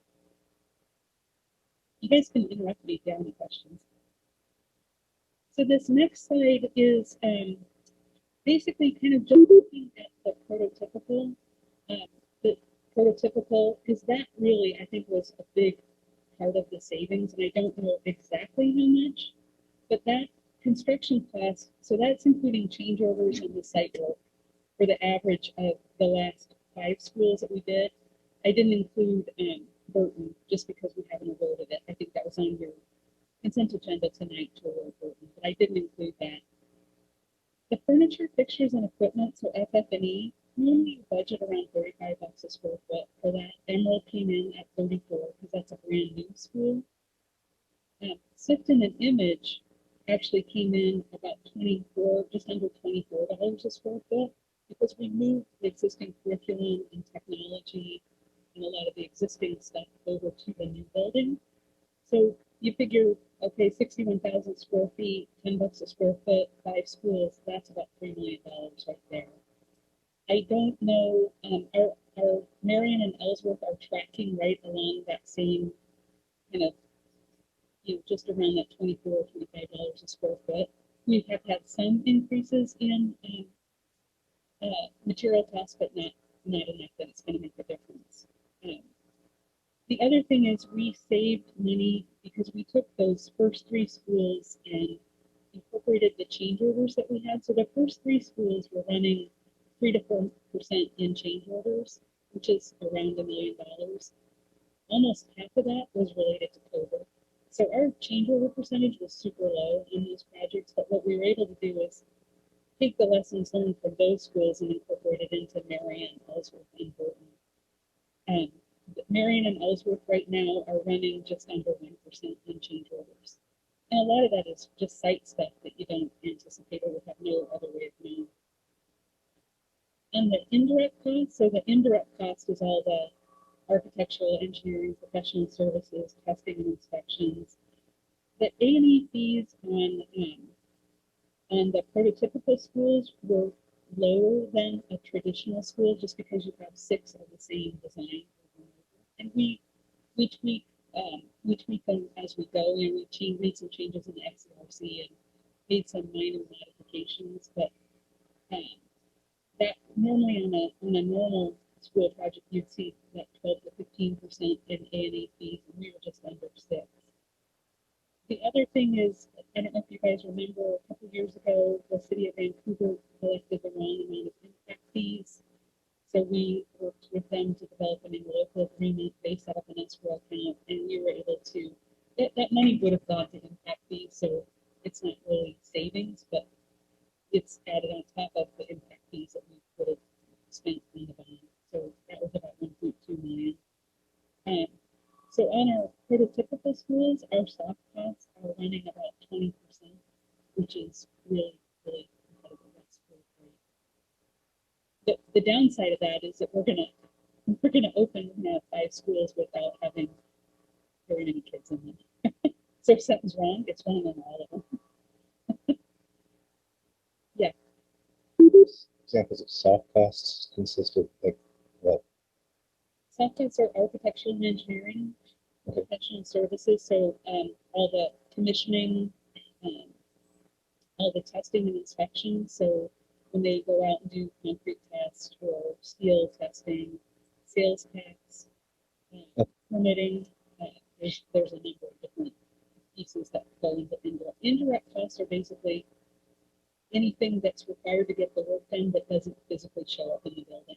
So the direct costs are the construction, the furniture.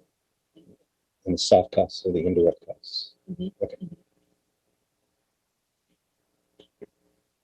Okay, on the next slide, this I mentioned that increased competition on the elementary school. So when we started Sifton in 2019, that was GCCM, so we only had 1 contractor.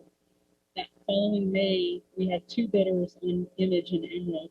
And some of that bidding in May was associated with, we passed the bond in February of 2018. It's a full year of design work. So we really couldn't have moved that up. If we had postponed it, we wouldn't have realized any savings.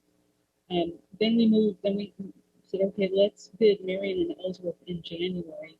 You can see we had a lot more competition. 6 bidders on Marion, 5 bidders on Ellsworth, and then this bidding Burton, it was a week, 2 weeks ago, having 11 bidders. There were actually 12. The 12th guy out in the parking lot, they had a problem with their bond, so he couldn't get the bid turned in because they didn't have the bond to go with it. But that's amazing. In my career doing this, I've not seen that many bidders on projects before in the past. So that's really amazing to have that kind of competition. And I go back to that as the relationships, all the subcontractors have done these projects multiple times now. Ironically, of the 6 prototypes, we have a different contractor on each one. We've never had the same, we've had the same superintendent. He worked at Sifton and then he moved over to Ellsworth. In fact, he was the 12th guy out in the parking lot, joking about him out there handing his resume out. Okay, who's the low bidder? I've built this school twice. I've got to tell you, we just got Heritage in tonight at 6 o'clock. And there were 9 bidders in the Heritage Project. And the Heritage Project it's a messy project because there's some interior renovation and then the new building. So that's amazing to have that kind of coverage. The Heritage, we budgeted 20 million. Our estimate just for at the CD phase was 21.3. It's coming low. Another couple million. So that's great. And that doesn't include the alternate. So it looks like we'll be able to do the music room alternate. That came in right around 2 million, which is, I think we had budgeted 2.9. The music room you're talking about is an orchestra room. Is that accurate? Yep. Yep. So capital renewal are tracking overall as well. Some of them, like I mentioned, some of them are over, some of them are under. I think I'm below bidder on roofing and HVAC projects. We'll change our metrics to make sure we include some more of that. And then on some of the projects that have gone over, I'm thinking of the auditoriums. We didn't really know what the scope of work was. We were in through kind of what the needs are, really looking at equity across the district. We're way out of budget on that one, but it still fits within the overall. They're going to get a really nice scope. So basically, what we're saying is that now that we've got our state match commitment, we still have to get, we're at D8 on Burton, but we should have D10 shortly. But now that we know where that's at, we have all 11 of the major projects ready for over halfway in our capital renewal projects. We feel that now is the time to kind of reduce inflation and unknowns and contingency some of it, and then align it with what the realities of what's happening. Mike mentioned some of the additional projects. I kind of alluded to some of them. We've been able to do synthetic turf on the baseball and softball fields. That is one that will go over. We had our estimate for Evergreen High School is running about 5 million higher than what we thought it was. And some of that is we wanted to make sure we put a restroom down on the lower field because all the other high schools we have a restroom down. Some of it is enhancements to the park area just to make sure that we're meeting neighbors' needs. And some of it was that we just carried a lower number than we probably should have. And we also, I think in the original bond, I remember having this conversation with John Speech. We only wanted to do a field at Evergreen for the football field, like all the other high schools have a track. So we put the track in, just really being aware of equity across the district. We were able to, Brian worked with the media center folks to do the diversity collection at all media centers, which is awesome.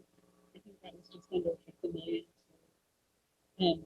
And I keep mentioning the equity initiatives. The scoreboard at Heritage failed. You know, the scoreboard that failed was about $25,000. We're putting in the LED scoreboard that Mountain View has with that's about $80,000. So, you know, as we're replacing things that fail, we're trying really hard to match the amenities that the other schools have. Sound systems was one that when we put the bond together, I struggled a little bit with the IT systems. Derek Diesel wasn't involved, but just trying to get our arms around what the scope of work would be. And we weren't really sure on the sound systems what that would be. So we worked with Gail and with Corinne on what the standard is for gyms and the music room. So we have been able to increase some of that as well, increase the scope on that and still be. I mentioned the auditorium upgrades, some of the technology.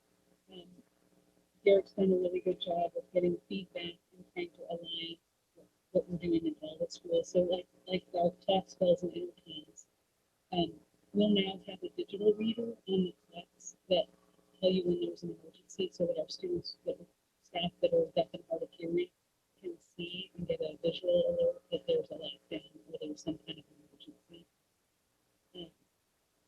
We did get some additional FF&E items. I mentioned that $24 a square foot, but when Sifton wanted to bring their like their 1950s flower power piano. It had a bunch of stickers on it with flower power stuff on it. We said, no, we'll get you a new piano. So we're really working with the schools. We're telling them, bring over what you have, but if it's not in good shape, let's not move it to the brand new building.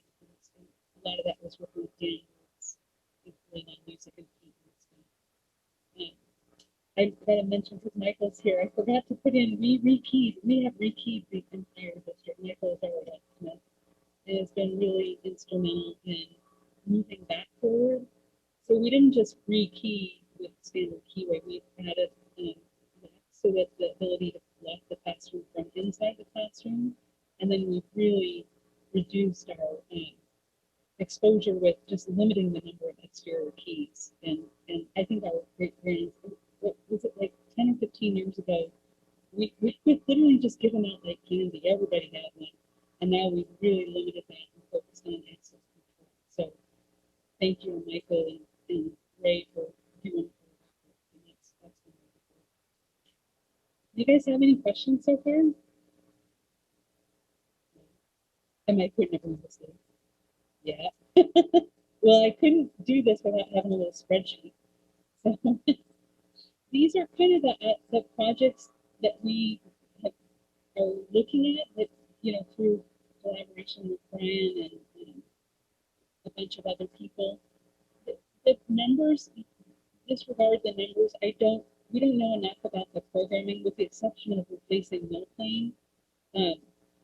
We don't know enough about the programming to really know what those numbers are. But with your approval and moving forward, we can start getting into defining the scope and kind of narrowing it down, make sure everything fits.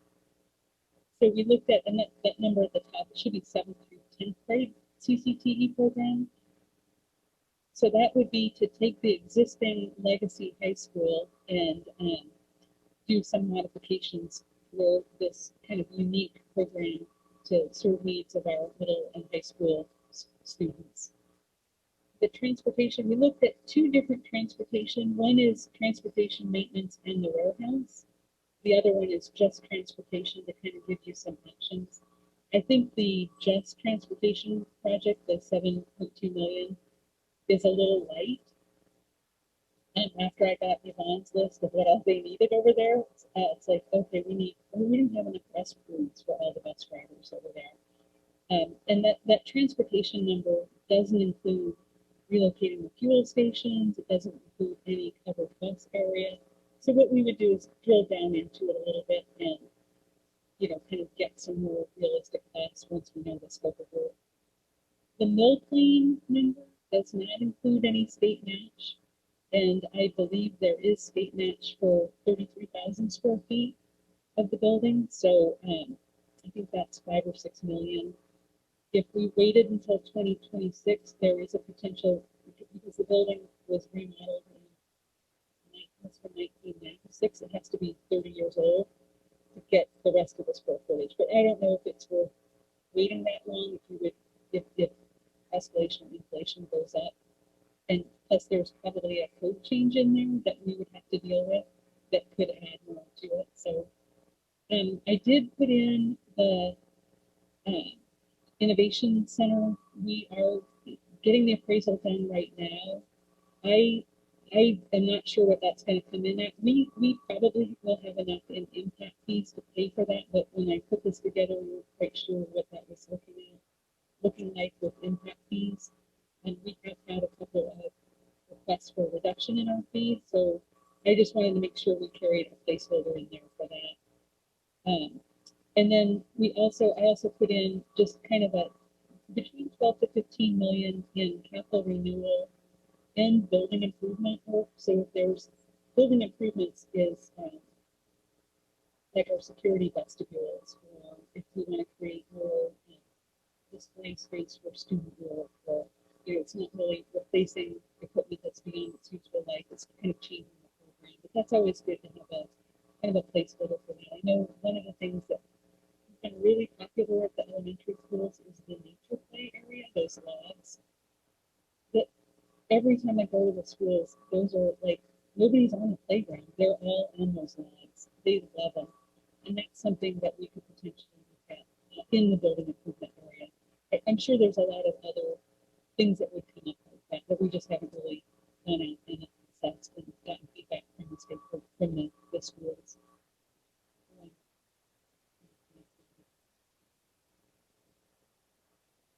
Last one screen.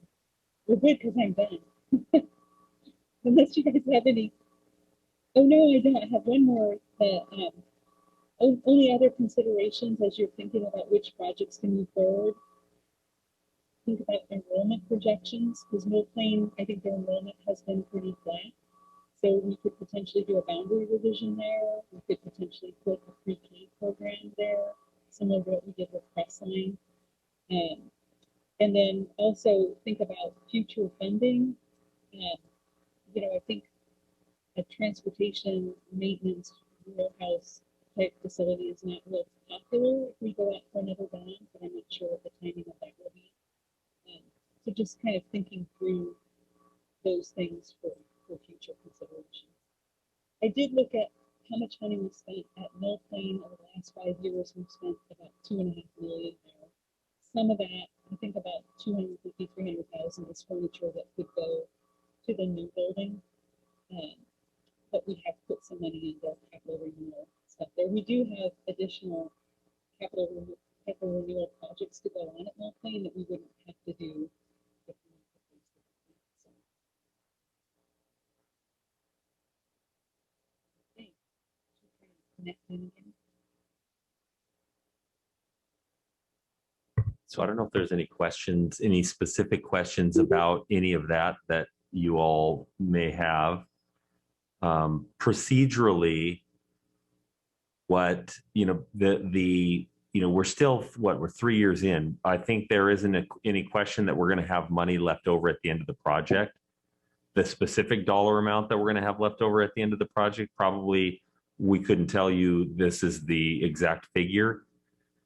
So in my mind, it's a conversation with Faith Pettis, our bond attorney, writing a resolution that would allow for projects and that would still allow the leeway for the board to have conversations beyond that resolution meeting around what is it exactly we want to pin down. I think the one that would be wise to consider initially would be that we do believe that there's enough money for replacement of Mill Plain. So if that's something that we were considering strongly doing, we would want to probably have conversation about that right off the bat so that we could get moving on it and then potentially get that project started soon enough. I think Sue put in her spreadsheet that if you were to start that this spring, the fall of 23 would be when we would be able to open that school. And I know that when we ran the bond in 2018, there were questions about Mill Plain. Even at that time, why is Mill Plain not in this? And there were good reasons why it wasn't in, but we are in a very fortunate position to have the ability to have conversations about some additional projects beyond. This is not because we didn't do anything. It's like we're going to do everything that we have told the voters that we were planning on doing in the original bond program. And then we're able to go beyond because of the thing. I mean, Sue does a really good job of breaking down basically the cost escalation didn't really materialize that we would have built in because costs were escalating at 10% at the time we ran the bond.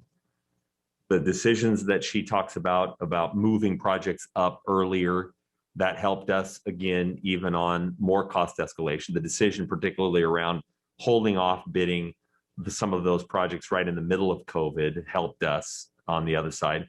Additional state match funds that we hadn't anticipated. And then just generally doing a tremendous job in terms of managing the projects that we've had go throughout it's interesting. Sue spends time kind of talking about the areas while we were over here. It's like there's so many areas that you guys have done an amazing job in. But it's your nature to kind of point out the areas that you might have gone over, you wish you'd done better at. But the reality is the project has been extremely successful to put us in a position as a district and a school board to over deliver from what we had in the original bond. And so what I would in the short term do is work with Faith on the resolution that would come before you in a couple weeks, give that to you ahead of time, list some of these things in it, with the proceeds, we could do these types of projects. Doesn't mean you're going to do all of those projects. But then within that, as we get further down the road, we have a good sense of what the actual dollar amounts are that can help us. Like you talk about the transportation versus the transportation maintenance warehouse, or you talk about some of these. From my perspective, I believe our district is all about kids. It's not to say that we don't need these facilities for maintenance or transportation, but we need to make sure that we're doing everything we can for the students in our district. And I think a lot of those projects, the project at Legacy is a very exciting one for that campus. The Mill Plain, very exciting. Some of the, Mountain View is going to have a new orchestra room now. It looks like Heritage is going to be able to have a new orchestra room. So talking about that at Union, at Evergreen, what could we do in those areas? And then even expanding beyond that. I know Sue's already worked with Corinne on some of the other potential options that we have. So this is like a hugely positive, amazing story. And so I say that if there's questions around it or better understanding, or even we can go more into exactly what goes into the resolution from, at least from my perspective. I'm not Faith, but.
That's the front building.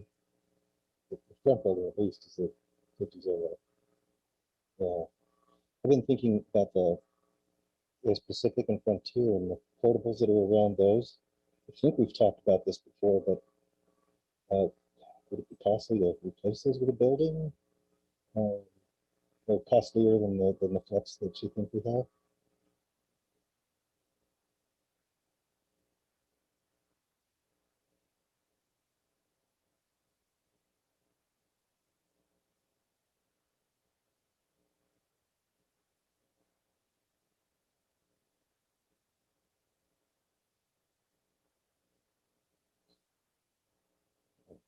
Okay. I was thinking like the supplemental, the modular building at Mountain View could, there'd be something like that's going down. Rob, I think No, not moving the building. That's not what I'm saying. But like building, construction like that. what the idea at Heritage was in the beginning, it's just to add a building to get Right. rid of the portables, not redo the whole school, just add. Is that what Right. you're asking? That's because it seems, in what you're saying is a comfort, by the way, but it seems like Pacific in particular has as much square footage in portables as it does in classrooms. It's not true, but it seems that way because the count of portables is just as high as it was, as it seemed to have been at my use. So that's on my mind, is that getting rid of the portables, accommodating students in so many ways, that it might be nice to keep along that track.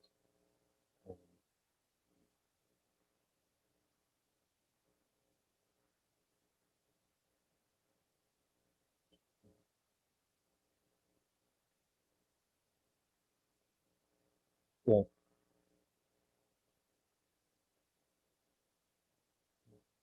So are we having to decide all the projects on the list for the resolution at this point? I think what we would do is we would put, because the resolution has to outline what projects that you can fund with the dollars. And basically we're taking, it's almost like the state match money that's at the end that was generated off the bond.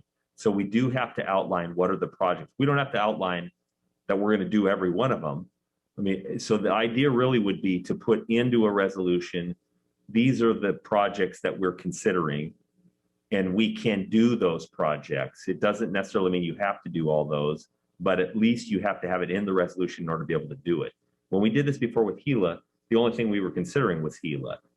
Right now, we're considering potentially various things. The likely the most, I mean, and honestly, the transportation is a pretty pressing thing as well, because anybody that's been to transportation knows how pressing transportation is. But we don't have to decide between transportation and the other option at this point. We could put both of them on the list and then narrow it down later. Yes.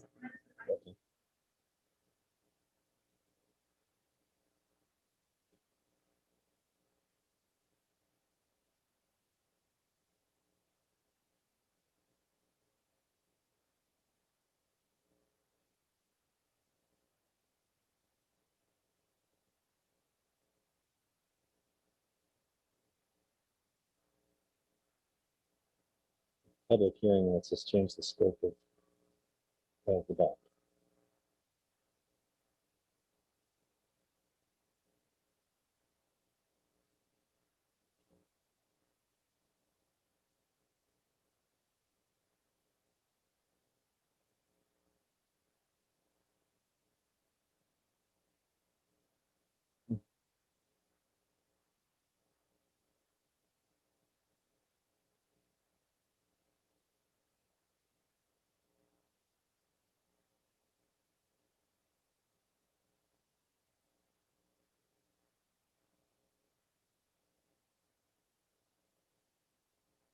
I want to commend you and your folks that have been working on this project, these projects, because yes, we've had some kind of good luck in through this, but you guys also did a really great job of managing things as you're going on and being very aware of where the changes were and being ready to move.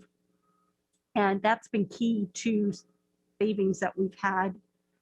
And the projects have been moving along just so nicely. I mean, they've really been well run, good work, beautiful buildings, and to come in under budget and on time. I mean, that's what we all want. Yeah.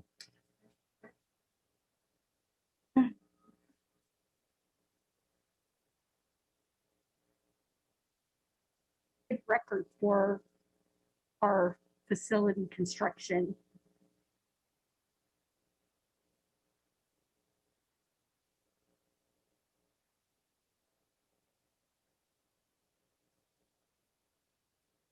It is an army. It isn't, I know.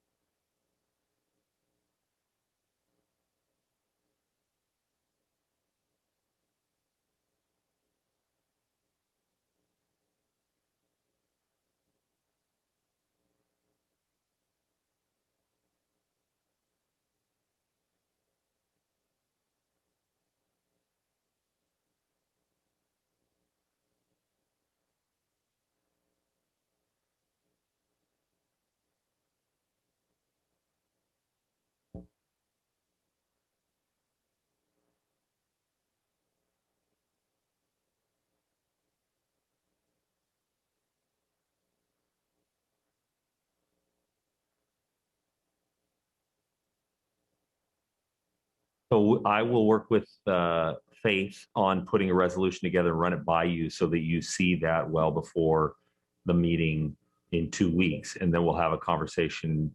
And in that meeting, it's a public hearing, so we'll open that up for any kind of comments that people may have that they want to share with respect to their thoughts around it. I'll get all of the specifics from Faith for us. Thanks, Sue. Okay. Next up, we have a teaching and learning equity update. That, I'm going to start with Julie, and then we'll go to Madam Julie, and then Madam Carissa. all right.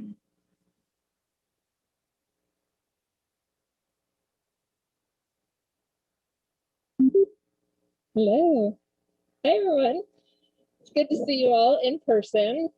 So I wanted to give just an update. The state has asked for our updated reopening plans for this year. Back in August, we submitted, here's what we're doing right now, and we just resubmitted, here's what it's going to look like for the rest of the year.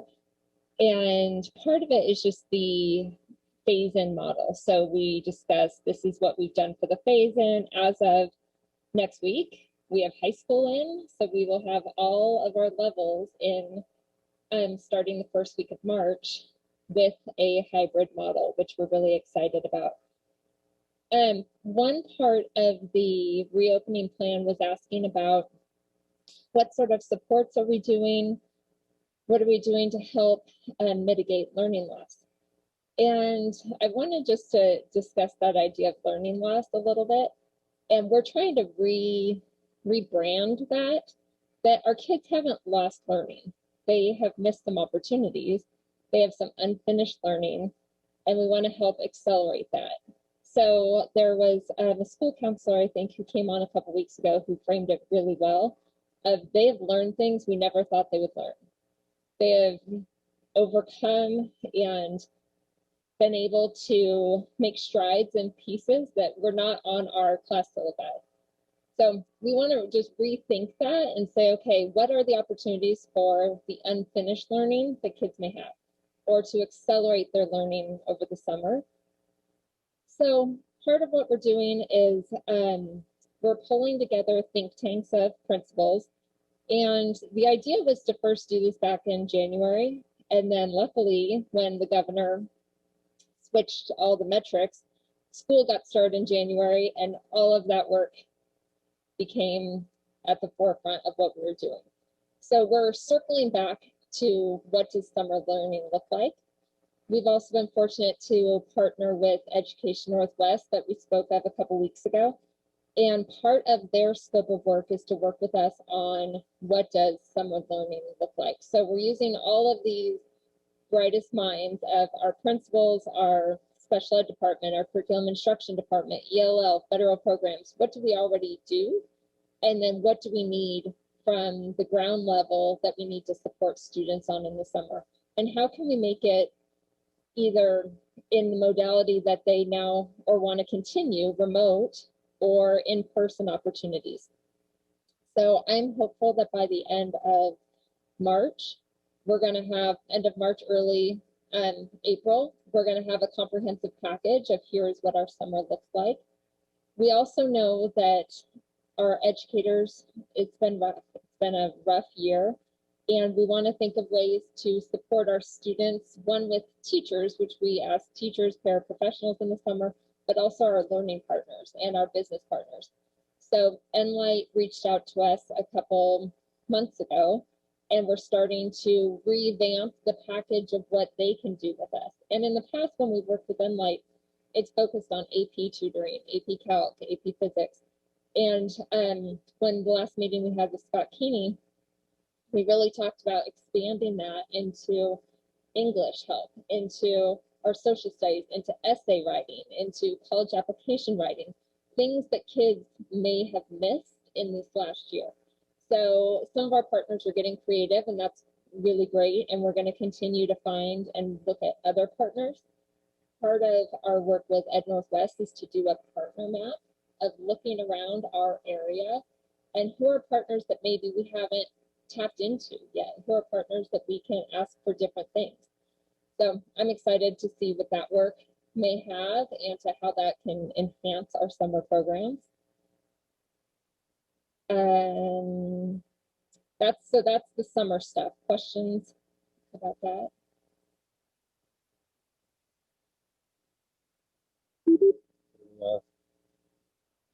Are you aware of the, I talked about earlier, the attention that the state legislature is, especially the leaders are applying to this. It's turned into a couple of bills that they need advice on. And if there was a way to get your work and the work of the partners in that picture into the way that they're developing that, that would be informative to them. I don't think they hear from Southwest Washington quite as much as they should. But it could turn into some legislative supports or some state supports for the idea of whatever we're going to call learning loss or learning recovery. I don't know. The thing I like to say about it is that they're learning. It's like you said, it's like they're learning constantly, but they're not learning things we can measure. And they're going to carry that within the rest of their lives. But yeah, please go through. I guess Melissa might be advocating for or other on the bill in question, and our stories are important. Right. They're just so important. Yeah, I think we'll have some really great plans coming up. And the one other area I didn't mention was social emotional learning. Was thinking about how to support the students through those connections throughout the summer and how to reconnect with them. So that will be another factor. And then the other thing I want to talk about was just devices. Mike mentioned this earlier, but after our snow days, and we switched snow days to remote learning, the principals and the feedback we got from schools was really positive. As someone mentioned, if you looked on our Facebook page, you maybe saw some, why are we doing remote learning? Then you go to Vancouver's Facebook page and why did they cancel school? So, you know, there's opinions both ways, but I really like the idea that we got to continue learning and families could make some choices for what they want to do on snow. So when we were talking about devices and carts and what we do one-to-one, we talked about that in K-8, we will still do carts, but any family or any student that needs a device, we have enough to provide one. So at the beginning of the year, we're going to find out, do you have a device? And that device just will stay home for K-8. One of the reasons we went to carts was that kids at that age carrying it back and forth, coming to school with it ready to go, having the extension cord or the power cord, there was a lot of barriers to even using it at school.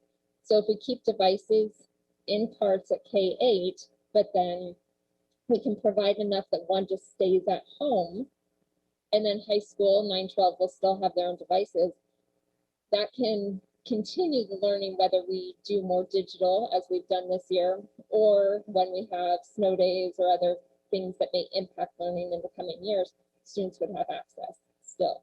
But we're taking the learning that we had before and the reason why we had the devices on carts, and then also just figuring out how we can provide devices to students at home, those who need it. Kind of like library book. Check out library book for 27 months. Yeah, and they just check it out for the year, and then it's theirs for the year. And a lot of students have their own device right now. The teacher librarians, as school's coming back in, they're having to troubleshoot students' own device, and they're bringing it to school. So a lot of students do have it, but we'll supplement it for those times. All right, thank you.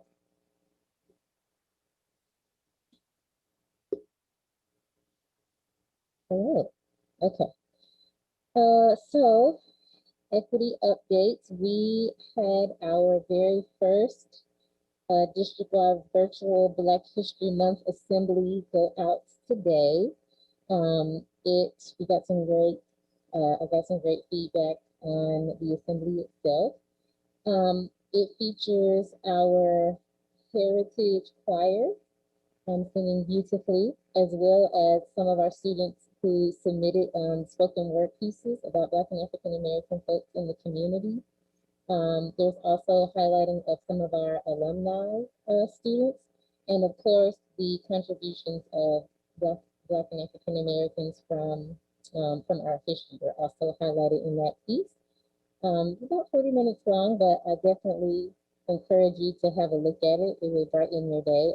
We have an amazing group of kids and an amazing community that really helped make that piece something that is very student-centered and that they'll learn from, that they get to see faces that are familiar to them while they watch.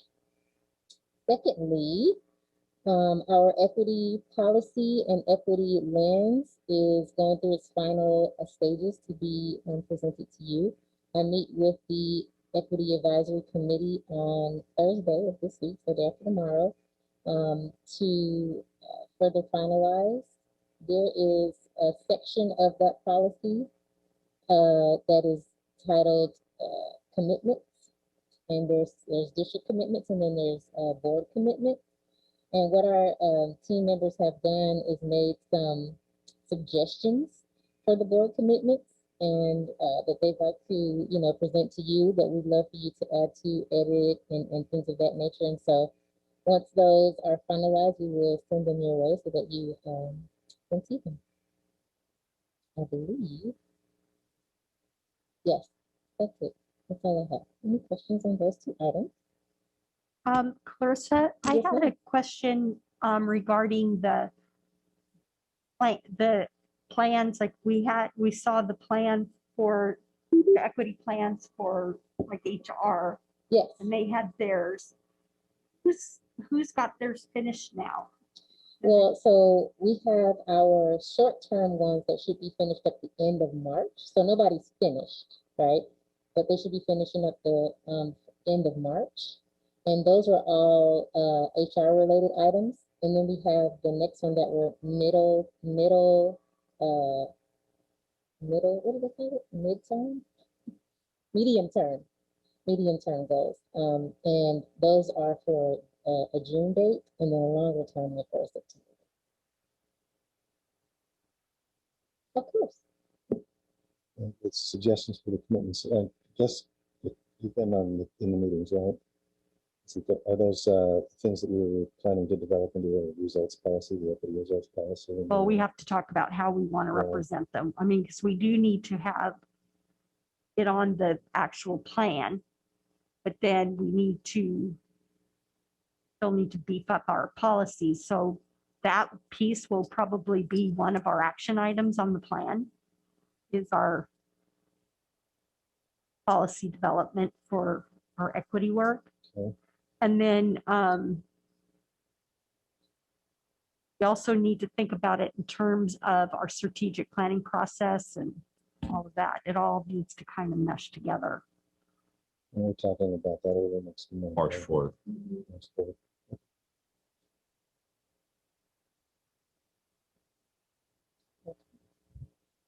Other questions? I know, I'm hoping my eyes smile. Okay, next up, we have a legislative. Honestly, the legislative work, we meet every week and have a conversation, and the primary things that they've been focused on are the things that I've mentioned already, which were 1476 and I can't remember 50. There's the transportation bill. Sue's part of a statewide construction committee that looks at legislative bills as well. And there was a bill, I think it was Senate Bill 5032, that she said they have flagged as one that removes barriers towards the ability to provide work for equity-driven contracts, that type of situation. So we're working with them on that. We know that there's work going on around waiver. So basically what we do is we typically see what are the things that Melissa brings forward. The main things that she's talking about right now are these financial things, but we're getting closer to some of the cutoffs and starting to get a sense of which bills are actually going to move forward. And I know Rob's got something to say. Well, 1121 was the graduation waiver bill, is on the governor's desk. So whatever he's going to do, he still has line item details, so who knows. But the news that I have is that that's pretty much a done deal for this academic year. And it sets in place a way for the state board to design something that whenever there's an emergency, there can be waivers and it'll be baked into rules like that and reviewed according to their process. They have a meeting coming up in early March. I think it's in early March. Where they're seeking feedback about the proposed rules. Comes during the workday, so I probably can't attend. But we've got a lot of advocates for making a good set of flexibilities. They're looking for things like definition of good faith effort in, bringing students to the statutory pathways before asking for a waiver and that kind of thing. There are voices that are calling for the emergency in terms of academic progress to extend past this academic year and into the next one or two to take care of sophomores and juniors who are also living through it. So we'll have to see, but it's on the governor's desk and it's hopeful. And that was like a third of the graduation flexibility positions that all the W groups got together to reach an accord about. The fiscal issues bills, like we said before, are going to wait for that budget forecast, which is anticipated to be better and colored by the idea that the federal government might be adding more help. I think that they expect as soon as the state revenue forecast comes out, then the first budget will be released soon thereafter. So mid-March is the time we're looking for the first budget to come out. Yeah. The Republicans have proposed, like a Senate and House Republicans have proposed a budget, but it's more of a positioning budget, so as far as we're willing to go, kind of thing. And the governor had his budget out there, so we don't know what the House or Senate Democrats are proposing yet. And that's what they're waiting for. There's been a lot of talk about learning loss, like I said, a lot of talk about counselors, social workers in the schools. There was I don't know if that bill is dead yet, but or not dead yet. But there was one that was going to require school districts to hire one counselor for every 150 students. A huge number, which I think would probably sweep up all the counselors that are currently practicing in the region. So there's this recognition of need, okay, and just have to go through the process to understand the supply and meet as much of the demand as we can. Cost. And the cost, oh yes. Fund it. Yeah, and that was why WASDA came in supportive of the idea, but opposed to the bill because it was an unfunded mandate that didn't look possible, even with levy permissions or workforce management, which is depressing on all kinds of levels because these are supports that our kids need, right? And that's kind of where it stands. I don't think we just haven't been so well represented by each other in the process, and I think that Melissa Gomboski, Moser Rathbone, the other lobbyists are working together more than I was able to perceive. I think they work really well together, and I've started participating in a meeting where there's a lobbyist that represents Seattle and Highline and Olympia. Melissa represents Vancouver, Evergreen, and Spokane, and then there's another lobbyist that represents Tacoma. So we have a week. Matter of fact, we'll have a call tomorrow morning, and what are the most recent things that we're working on, and so I do think that they're very coordinated. Melissa does an amazing job. She really does. It's nice to have her. Yes, it is. Marcia did an amazing job before her. We've been very fortunate with our representation in Olympia. Our week on the Hill, instead of Day on the Hill, which would have been yesterday in a normal year, is going to be March 15th, I think, through the 19th, and WASDA is setting up all the meetings. I have that list of students that signed up, and they know about that. So I need to figure out ways to work through parent permissions to appear. It might not be committee testimony the way I was originally imagining it, but it could be meetings like Juliana Beam's advocacy with Paul Harris. It's pretty easy for him to support those bills, but if the students on that list understand and support the bills that WASPA are promoting during that week, then their stories about how this or that benefit reaches them will do more to obtain passage than anything that the lobbyists or I or you could even do. Once the legislators see students talking, they pretty much ignore the rest of us and those are the kids. Yeah. That's the advice we were getting on the Sunday. Right? It's, these simple pitches, to a legislator where you start. I don't know. He wanted us to hand him a second grade kid's picture and say, "This kid's now in high school and they're having this trouble. Will you help him?"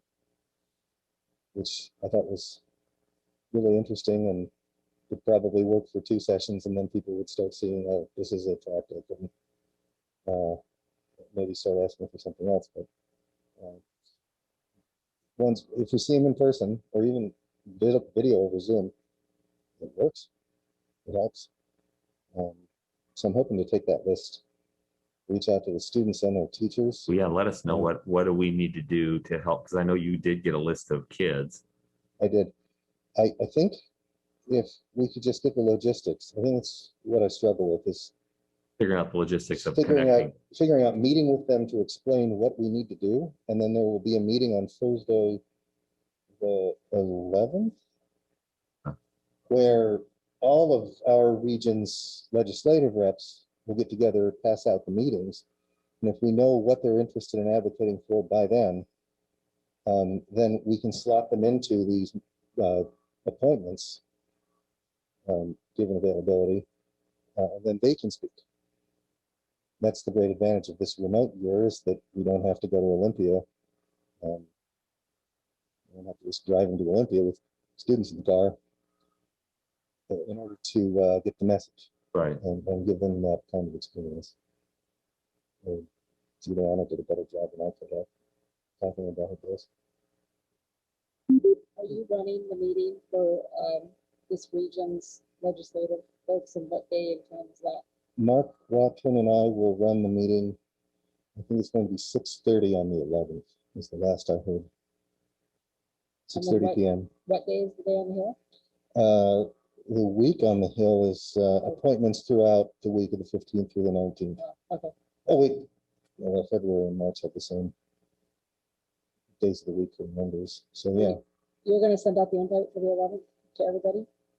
Like, so people will know? The invitation will come from WASDA.